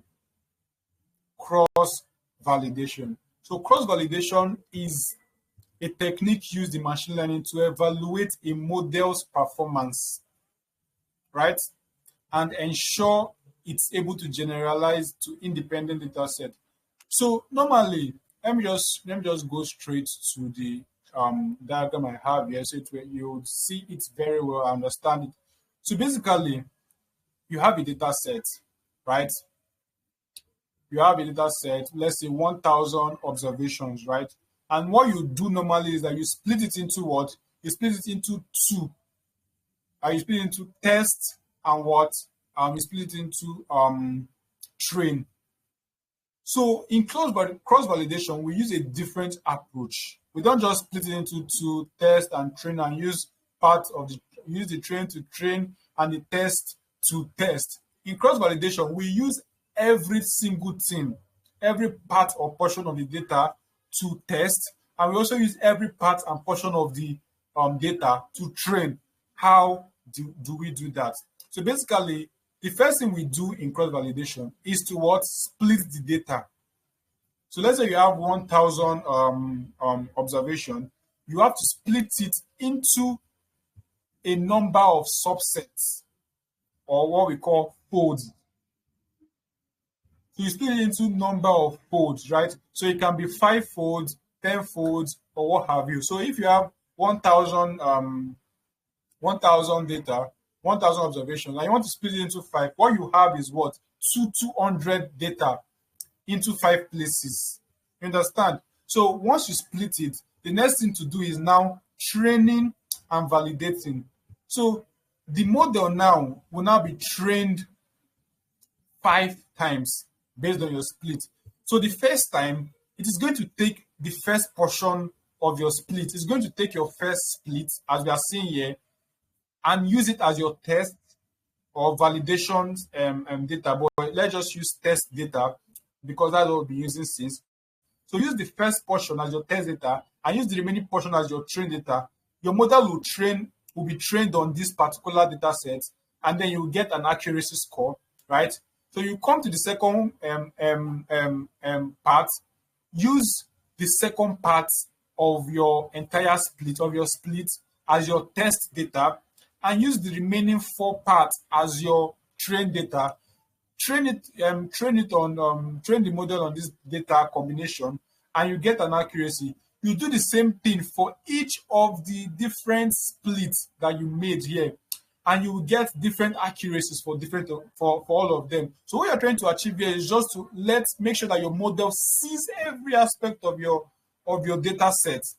You understand? So it is going to be able to come to a very, very good conclusion, or it's going to generalize well. So once you get all this accuracy, let's say you split your data set into 5, then you train it 5 times, you get accuracy 1, accuracy 2, accuracy 3, accuracy. So you now merge everything, or you get the average to get a single accuracy.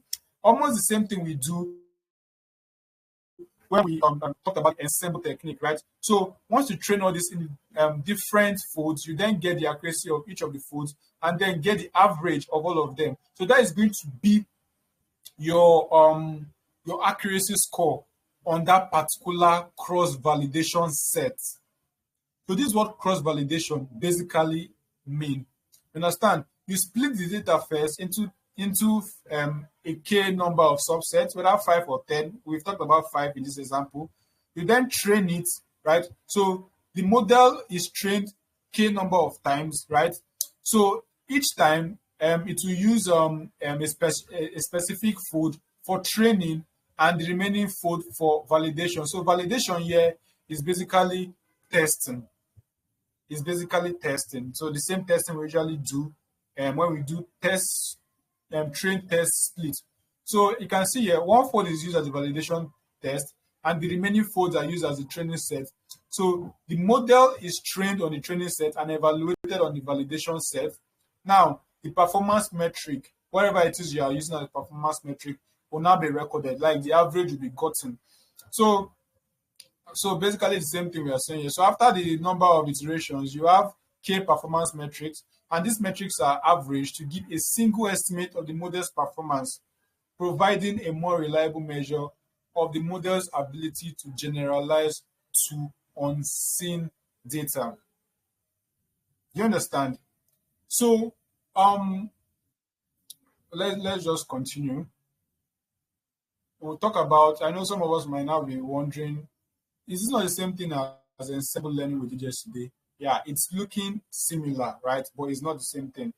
But let's just finish up with this cross-validation. So what are the benefits of cross-validation? Now, we know that cross-validation is good because it actually allows every data to be used for both training and validation. So remember that, or note that you're actually not doing testing yet. You're actually not testing your data yet. You are still training. You're just training your data. But now you're training your data using cross-validation. So once you've trained that data finish, you can now use that model to make prediction using your test data set. You understand? So cross-validation is usually done on the trained data set. So it is your trained data set you're going to split into 5 and use that method, or the thing I just explained now, to get a single performance metric. And once you've gotten your model, you can now use that model to make prediction using your test data set. So these are just the things that you need to know. So there are a lot of things involved actually in model evaluation and improving your performance, the performance of your model. So I understand that it might be overwhelming at this point, but just take your time, right? When we end this class, go over the video again, pick up those concepts that stands out. Go to Google or whatever. You can even use ChatGPT so it will break it down for you, explain it very well. Go to YouTube, watch YouTube videos, so it will be part of you. Understand? You understand these things very well. So now, as I said, benefit of cross-val, it's better utilizes our data. It helps to detect overfitting. Remember, we talked about overfitting. So by evaluating our model on multiple validation sets, right, it actually prevents overfitting. Model selection. So cross-validation helps compare and select the best model among different algorithms or parameter settings. So these are just the benefits. So the last one here, it can be used in hyperparameter tuning. So in hyperparameter, the reason why I introduced this cross-validation was because of GridSearch and RandomizedSearch. So initially, this cross-validation was not an initial plan for this class, but I just included it just before the class so that you understand how grid search and randomized search works. So grid search and randomized search uses cross-validation while doing its searches. So we're going to look at that. But this cross-validation basically is a technique on its own that you can use. It has its own different function or class that you can import from sklearn, but we're not going to do that because that is not the aim of this class today. So these are the benefits of cross-val, right? Now you can see the last one here, hyperparameter tuning. It is used for tuning hyperparameters by providing reliable performance estimates for different parameter configurations.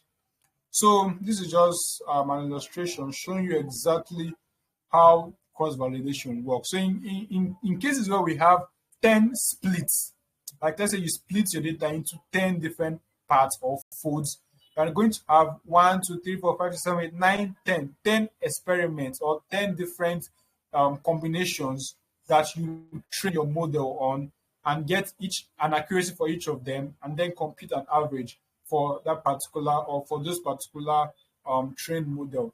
So let's move on to grid search and randomized search. I think this is going to be the last thing for today.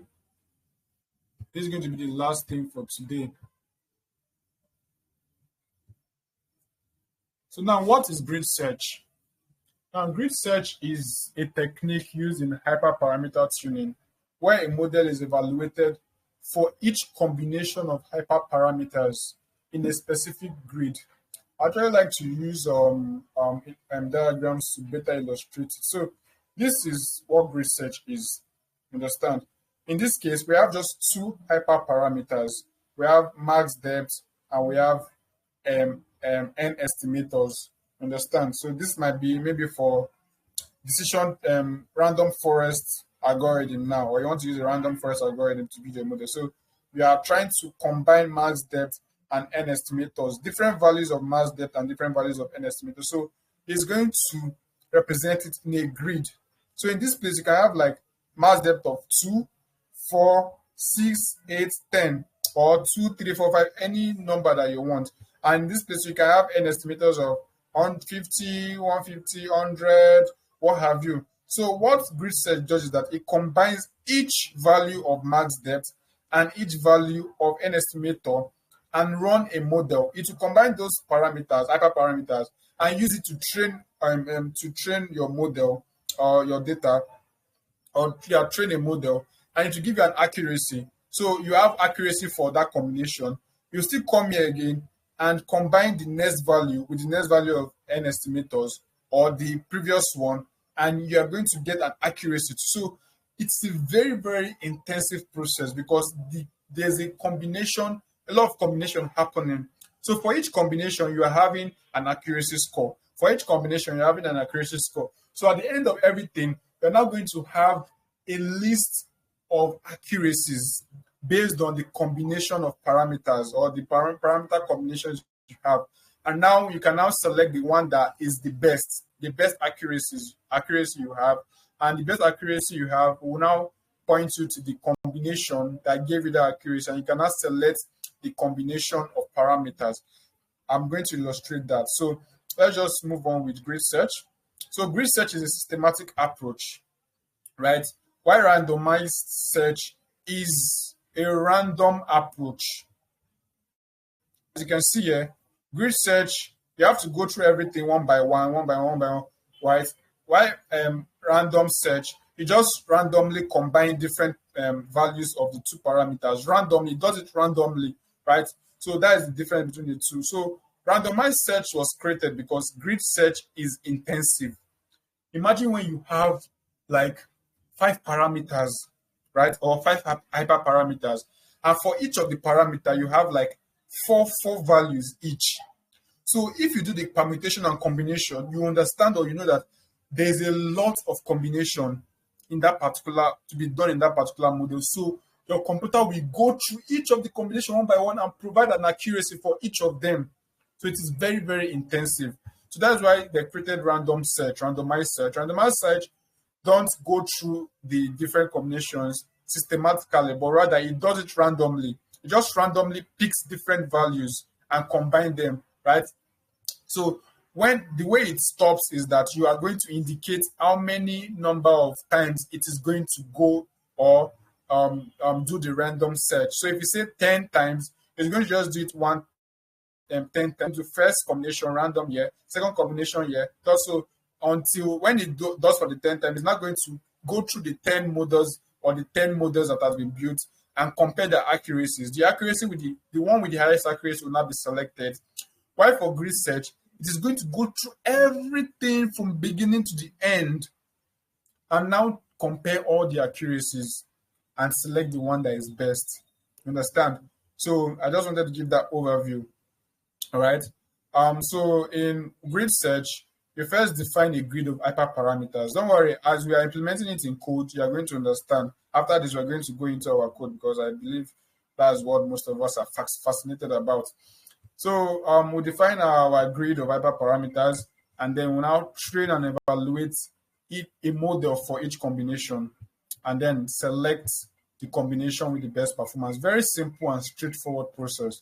So the advantage is that it exhaustively search over the specified hyperparameter space. So it searches or makes sure that each combination is accounted for. Why disadvantages I've already mentioned that it is computationally expensive and time consuming, right? Which is obvious. And it's also inefficient for large hyperparameter spaces. Why? Because of the computational expense. So that is it for grid search. Why for randomized search? Now, randomized search is another approach to hyperparameter tuning, where a model is evaluated for a fixed number of random combinations, which I have explained already, of hyperparameters. So I'm going to be looking at this in code and see how they both work. So the process of using randomized search is that, first of all, you first define a range of for each hyperparameter. So you obviously have to define a range for them, and then it will randomly sample a fixed number of combinations from the range, and then train and evaluate the model for each combination and select the combination with the best performance. So that is the way randomized search does its searching. What's the advantage? The advantage is that it is more efficient than grid search, obviously, and it can find good hyperparameters faster. It is actually faster. But the disadvantage is that you are not guaranteed that you are getting the best combination because it is doing it randomly. So it is not going through all the combinations. It is just depending on the number of combinations you assign it. It is going to be limited to that. It's not going to go through all the combinations in your hyperparameter that you specified the hyperparameter. So these are the differences between grid search and randomized search. So now you can see we basically just listed the differences here. So I'm just going to go over it again. So in grid search, we try every combination, like every single thing, or we preset list of values, right? And then we now choose the best combination based on the cross-val score. So for randomized search, remember I explained cross-validation. So grid search and randomized search, they actually use cross-validation in their training. That's why you see GridSearchCV here, and you see RandomizedSearchCV here. So this CV means cross-validation. So random search tries random combinations of a range of values, right? So, and you also have to define the number of times it goes over the number of iterations, right? So that it will understand or know how many combinations to sample. So it is good at testing a wide range of values, and normally it chooses a very good combination very fast, as we've said. So basically, these are the difference. And just know that grid search will give the best combination, but it takes a lot of time. So you just have to understand the trade-off. So in case where you have enough time and you have enough computational resources, the advice is always to go for grid search. So now let's look at how we can implement it in code.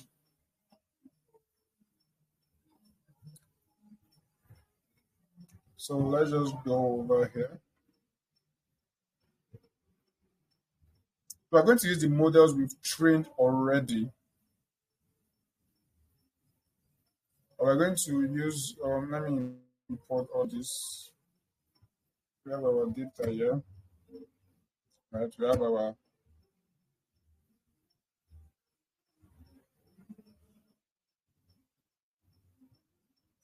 all right. So the first thing you do here is to actually import it. So to import GridSearch and RandomizedSearch, you just use your normal sklearn module. From sklearn.model selection, import GridSearchCV and randomized. Do not spell randomized again.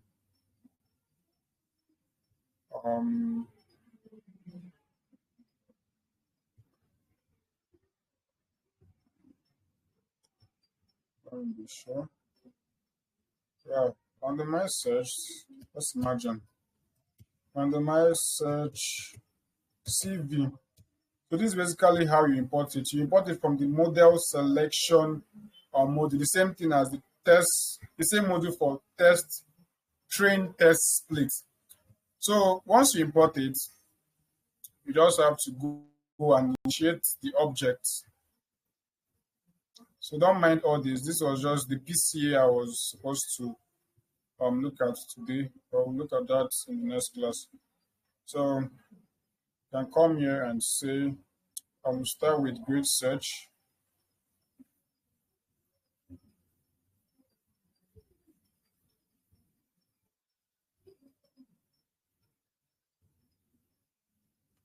So you have to create a GridSearch object. The same way you create every other object. Come and say GridSearchCV. Now you have to know the parameters or the things that you pass into the GridSearchCV class, right? So these are the things that you're going to be using. So, but before you do that, you have to create your model first. So in this case, we're going to be using this random forest model we created initially. So I'm going to come here and pick the random forest model. Just copy that, paste it here. So you have to instantiate your model first.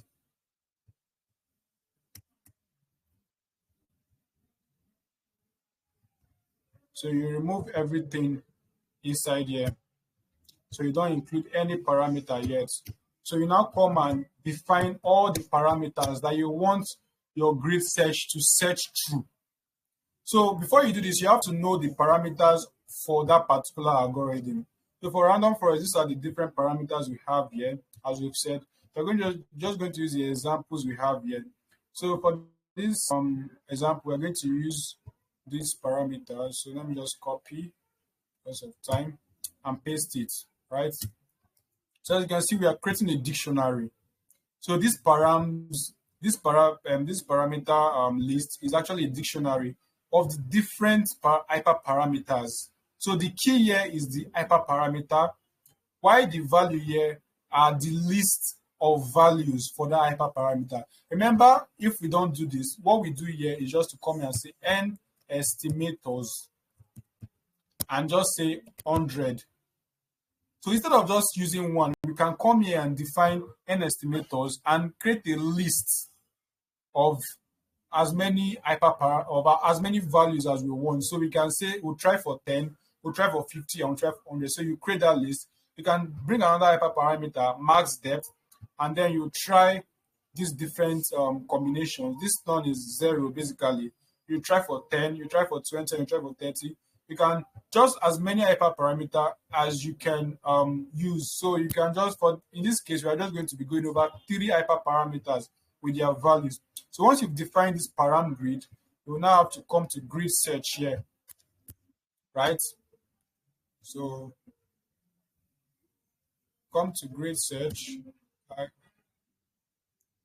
So I wanted to make sure that I see the different parameters you can put. So in grid search, the first parameter you put here is the estimator. So the estimator is your model. I told you that you have to define the model first. So the estimator here, as I said in the last class, is your model. So the next parameter you have here is your parameter grid. Sorry, I'm using parameter and parameter. So the parameter in this case now is just your normal Python parameter that we already know, right? So, but the hyperparameter we're going to be using subsequently is the one in the context of machine learning itself. So this one I'm talking about now is just normal function or normal class parameter. So the first parameter here is your estimator, right? Second parameter here is your param grid. So let's just define those parameters. So the first one we're going to put is your estimator. So the model we are trying to use is our random forest classifier. So we've created it. So we use the RF model. So you come here and put your model. Next thing you're going to put is what? Your param grid. Param grid. So your param grid is this particular dictionary of parameters that you created. So you come here and just say params, right? Let me see it again to be sure I got the name. Okay, param grid, right? So basically, these are the most important parameters in GridSearch, but you can also include other parameters. For instance, we have our CV. Remember I told us about CV. So CV here, you can actually indicate how the cross-validation or the number of folds we are going to be using in cross-validation. If you don't indicate anything, then it will just do the normal train test split, right? It will just do the normal training that your model would do without cross-validation. But if you indicate cross-validation here, it's not going to divide our data set into the number of folds that we specify here. So if we say 6, let's just use 5. So it's going to, based on the cross-validation we talked about, it's going to use 5 folds of our data sets to split it into 5 folds and use the 5 folds for training, right? So this is basically how we use GridSearch for searching for best hyperparameter, for the best combination of hyperparameter. So if we run this, hopefully we've created a GridSearch object. So if I come here and say GridSearch, see that it gives us this. Estimator is what? Random forest, right? So this is like a model now that we are trying to use. So next thing to do is just say gridsearch.fit. And then you use your normal S train and what? Y train. Come and say S train. And you say Y train. So this CV that we indicated here now is going to be applied to this S train and Y train. This is going to split this our S train and Y train into 5 different folds and do the cross validation that we talked about. So if I run this, so it's going to take time to run. Remember I told you that GridSearch was going to go through all the combinations, right, of hyperparameters that we have here. And you see that it's taking time because it's going through every single thing. So remember we said that it's computationally intensive. This is what we mean by that. You understand? So let's just wait for it to run. So one of the reasons why it is taking more time is because of this cross-validation we included here. So this cross-validation is actually not even going to make it even split the number of models from 1 to 5. You understand? So if we didn't include anything, it's just going to train just one model. And for that one model, it's going to go through the different combinations of parameters here.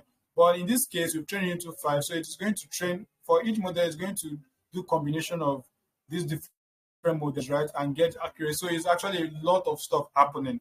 You understand? So as you can see, it's taking a lot of time to train. So this is the typical thing or the typical experience you would have as a data scientist when training real life data. It takes a lot of time, right?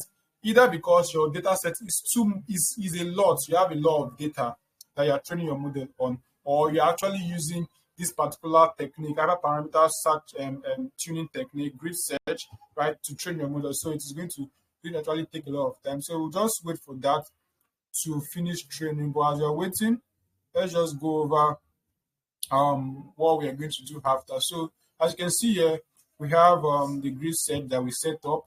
So estimator, param grid, CV, and we also have other parameters here, end jobs, and we have scoring.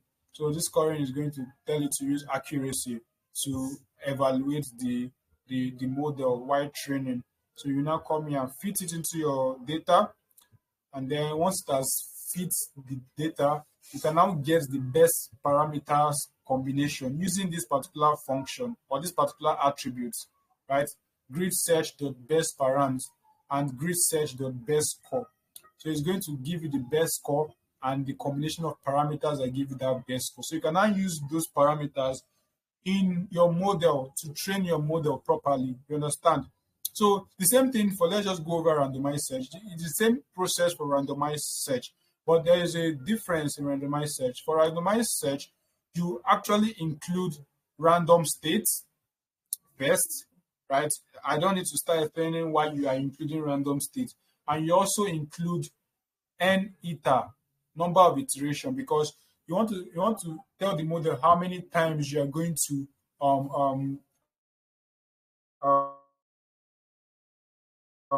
go over the parameter grid. You understand?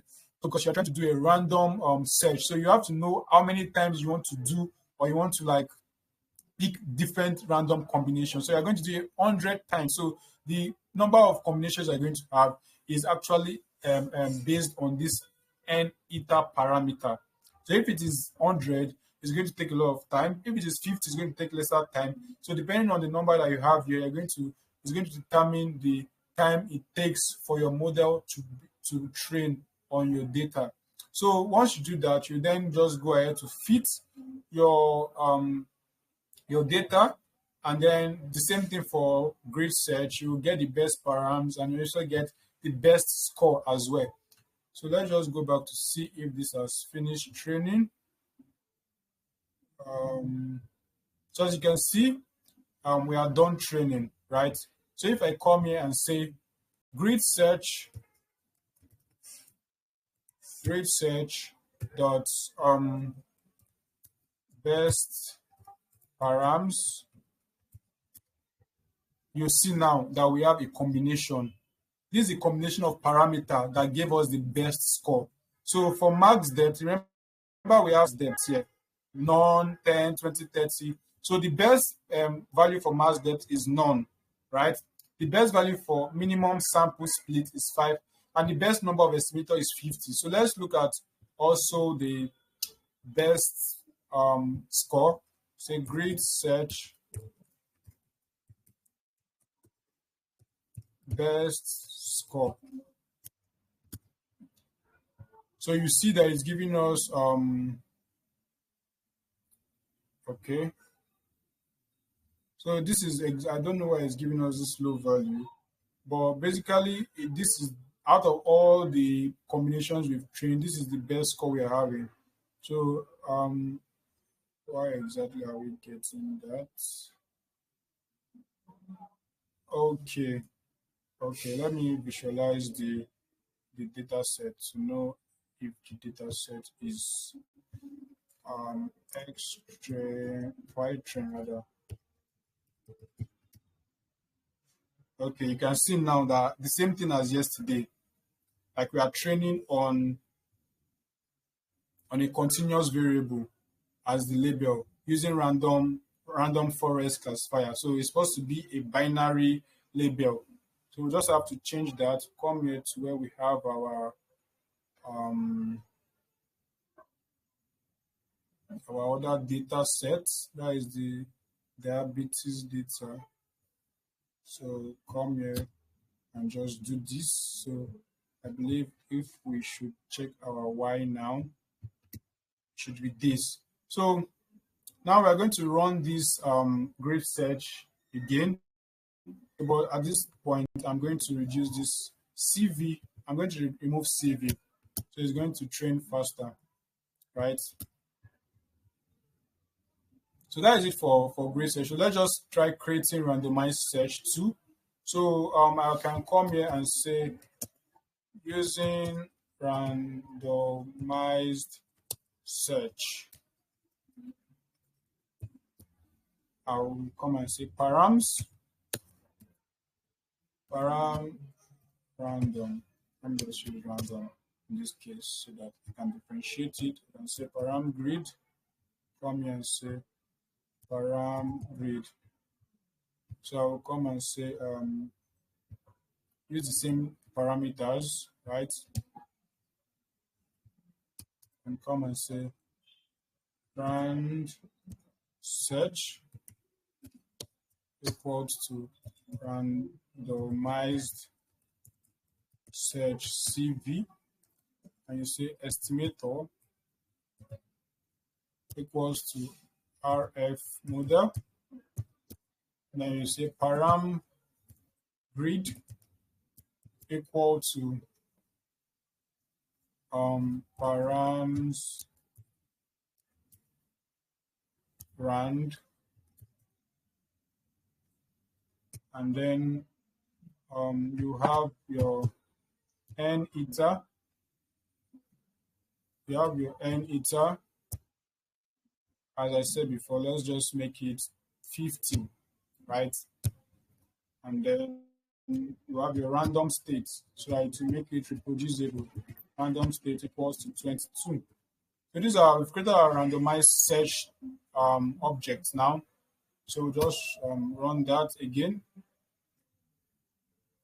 Param grid. So let's see. Okay, param distribution. So the parameter for randomized search is not param grid, it's param distribution.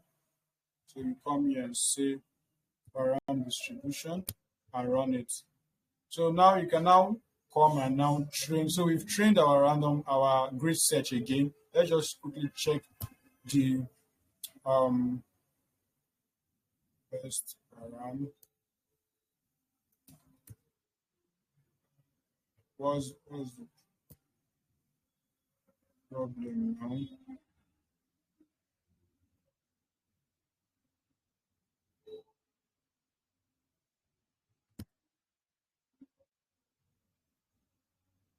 I think there's a problem here.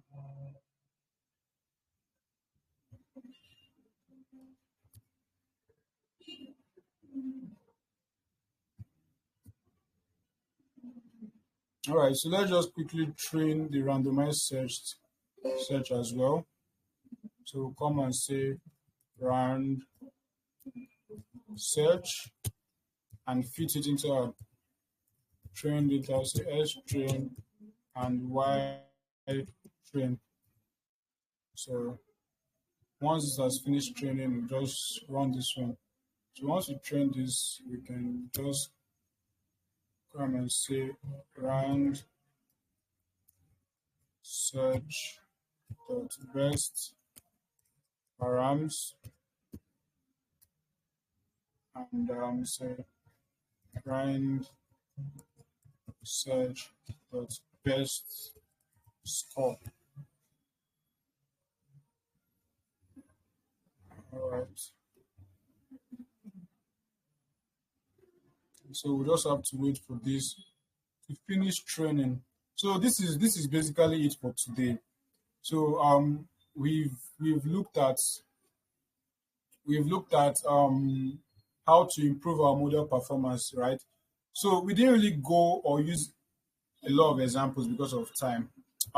Going next week, from next week, we're actually going to use more examples. We will actually use more models. We're going to use logistic regression, see how we can combine the different parameters in logistic regression, so we can combine the different parameters in decision tree, KNN, or any algorithm that you want to use. So you can actually look at the different hyperparameter in that algorithms and combine them. So what you just have to do is just that you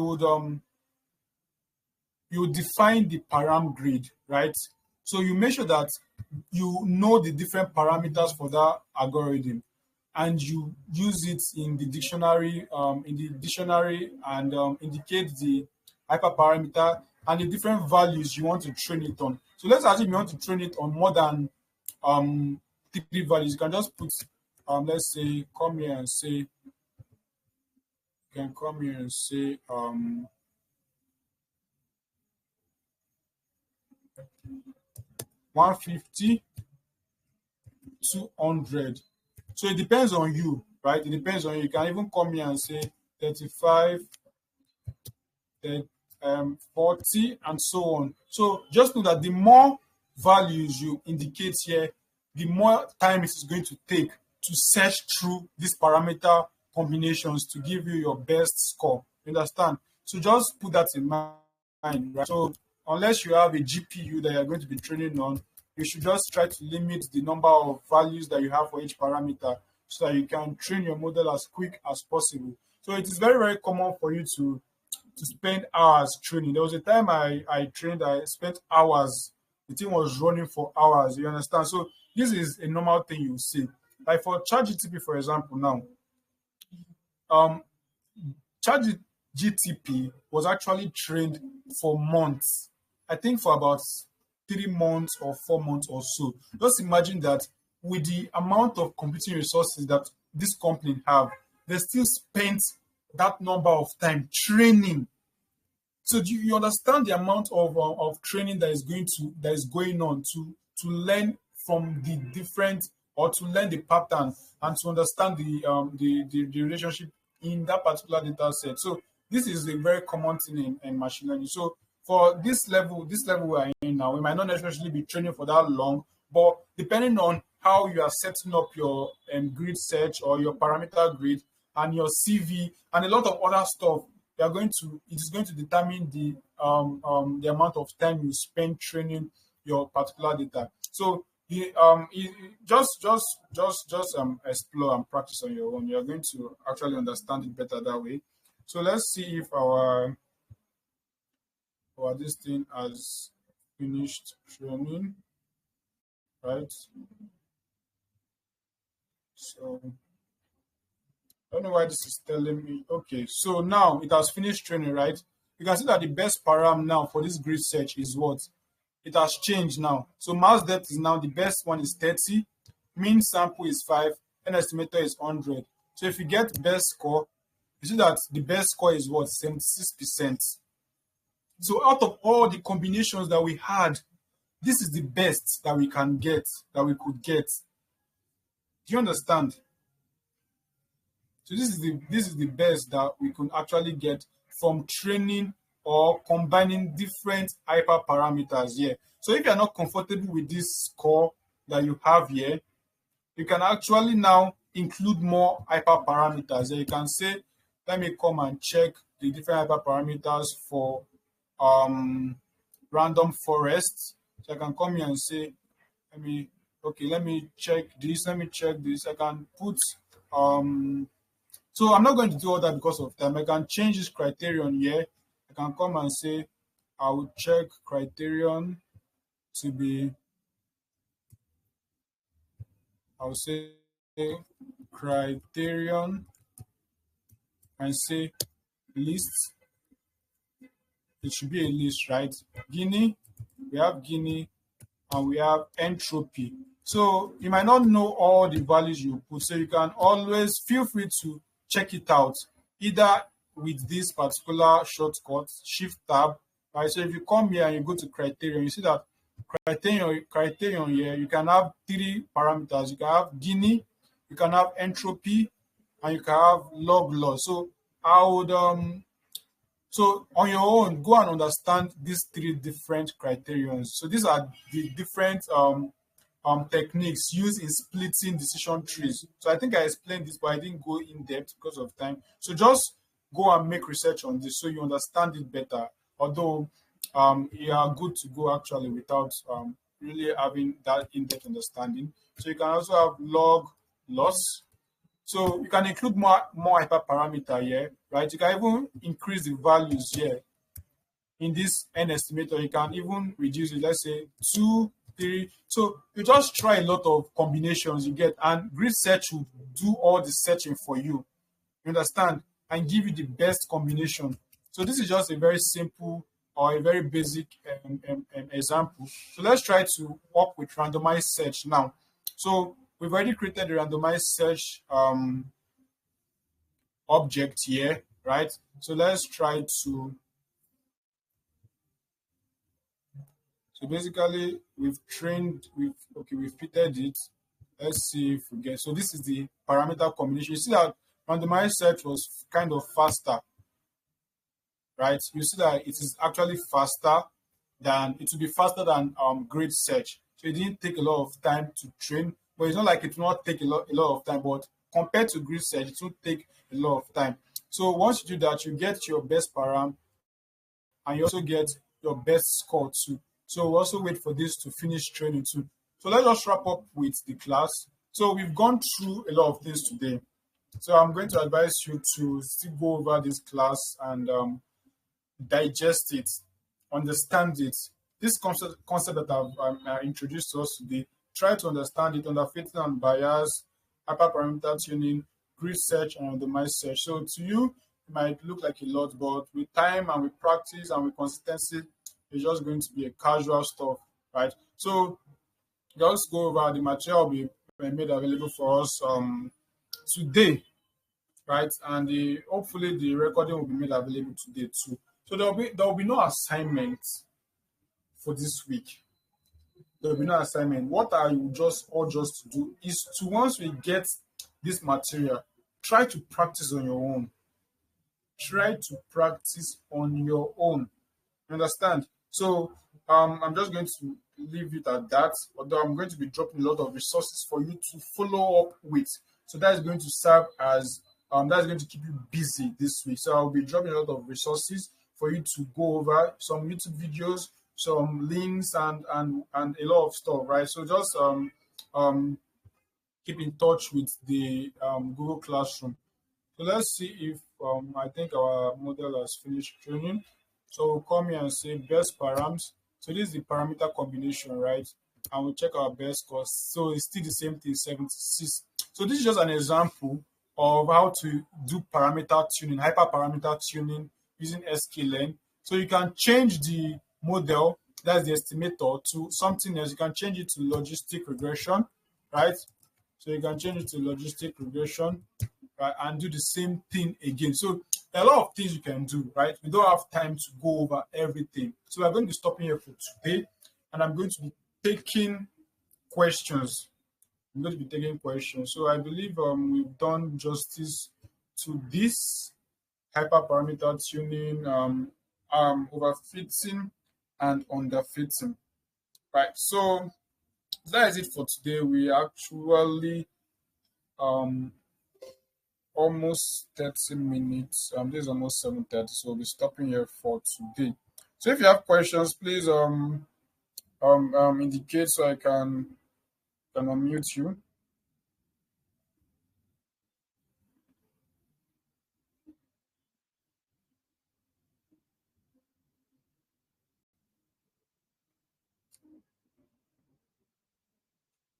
So nobody has questions, just Babatunde.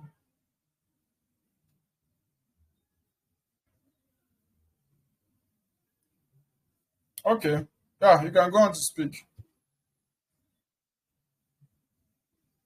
Okay, sir. Thank you so much for today's class. So it's getting more interesting. All right. So I have two questions that I want to ask.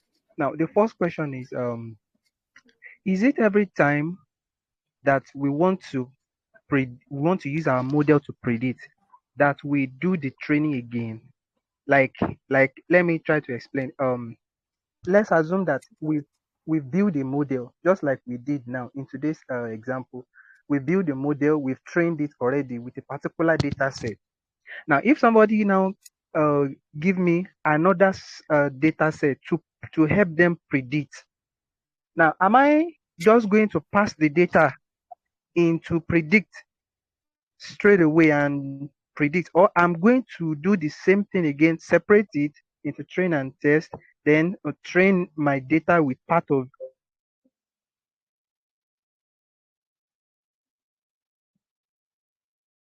Yeah, I can hear you. Are you done? Hello.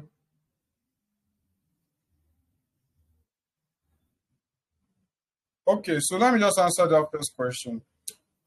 So when you get, or when you are training, basically, you are trying to build a model. You understand? So that training process is going to take a lot of time, right?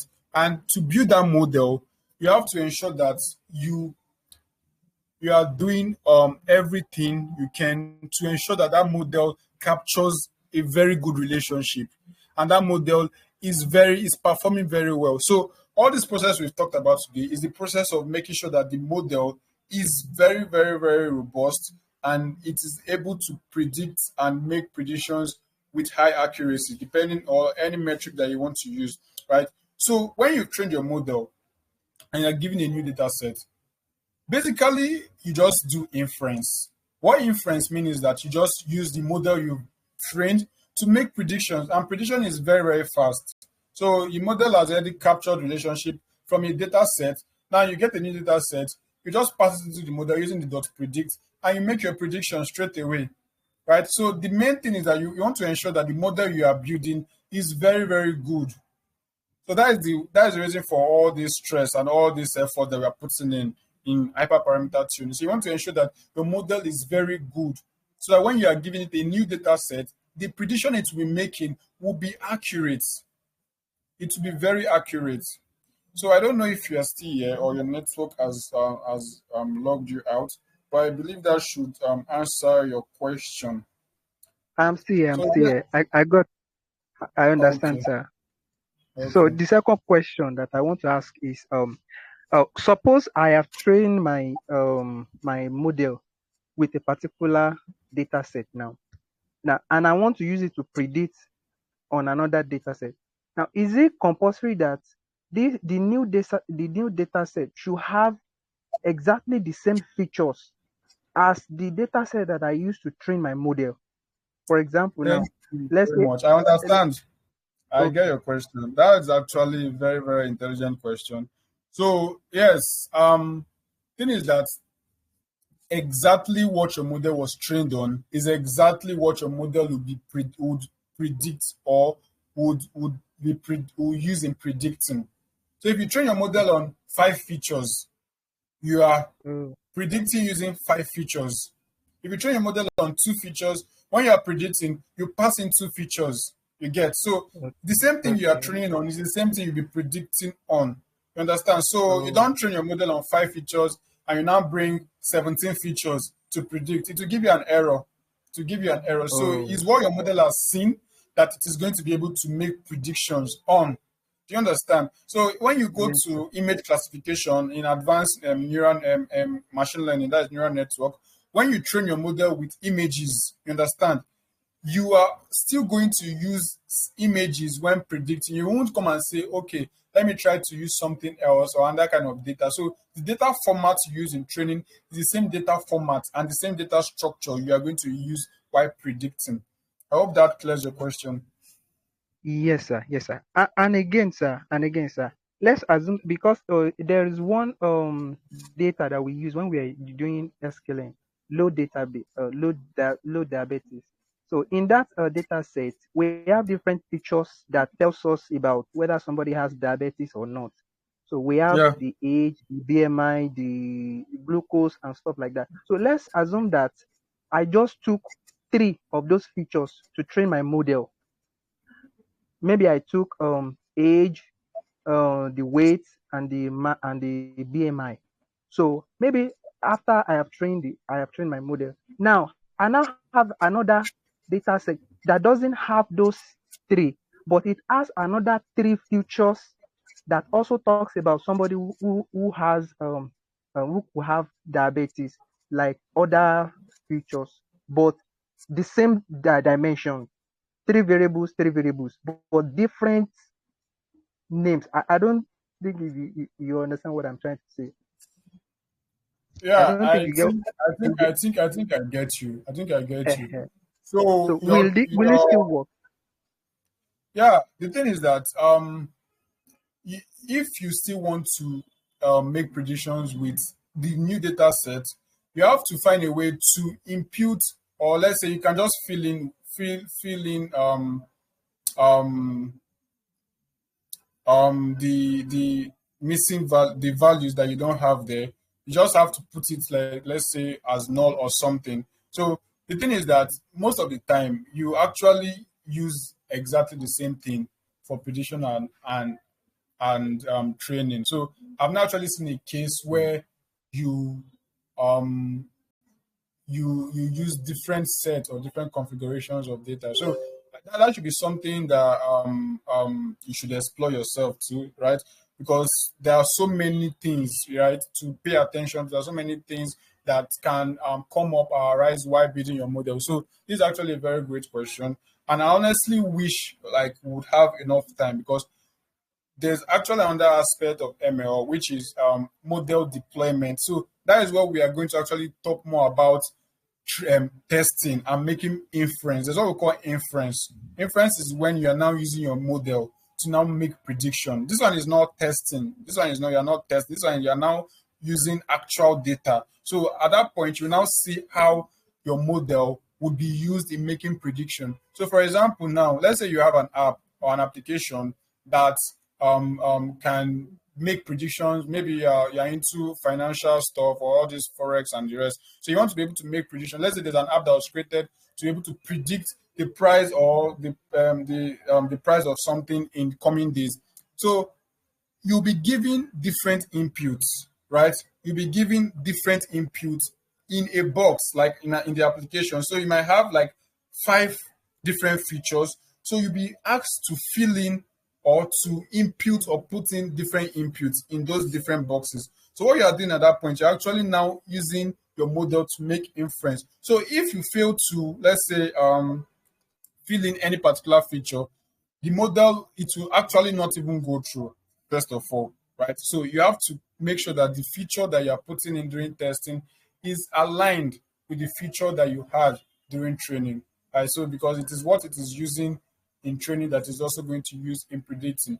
See, there are so many, there are lots, like data science is very broad. I won't lie to you, the data science is very broad. And I genuinely wish I had more time, right? So we can delve deep into this. But this is actually a very good foundation for you all, right? It's a very good foundation. So you can start from here and just build yourself up, right? So you can even take advanced classes, right? After this program, take advanced courses. You've gotten a lot of things from this program, definitely. So you are very, very good to go. You can even start just doing project. Aside the project we're going to do, you can start doing project too, because we can't actually tackle everything. There are even problems that you would never ever come in contact with unless you work on something, unless you work on the data. You understand? So that's actually just how it is in data science. So questions will definitely be arising all the time, but it's nice that we understand how to tackle it from a fundamental approach, right? So yeah, so that's just going to be it for today. If you have further questions about Sunday, I would like to us to discuss in privately, so we won't spend so Okay. much time here, and I All would right. actually love to answer your questions. So we are going to be calling it a day now. Like we've actually spent a lot of time into this class. As I said yesterday, our subsequent classes will actually take a lot of time because of the volume of work that we have, right? So we're actually almost done, but we just need to finish up with some of these things. So you have a full grounding in machine learning. So yeah, we've come to the end of the class. Um, um, I'm excited that you all stick with me from beginning till now, even with all the complexities and all the technicalities and all these things that we've been talking about. You are still here. That shows that you're actually eager to learn. And trust me, your effort will definitely pay off, right? So we're going to meet again next week by 3 p.m. and we're going to be talking about some new concepts and doing a lot more practice. Yeah, we're actually going to be doing a lot more practice and talking a little about our project, right? And just rounding up with the program generally. So if you've not gotten comfortable with everything we've done so far, please I urge you to go to the YouTube channel. All the videos are there. Watch at your convenience, practice, and get to understand everything that we've done so far, right? So you go out or go from away from this, you come out from this program as a data scientist, right? So this is just it for today. Thank you for joining and enjoy the rest of your day. So let me just know what you learned today in the group chat. I would love to see them and also reply to them. If you have personal questions that you might not want to ask here, please feel free to come to my DM, and once I see the questions, I will definitely reply you. So thank you very much, and good night.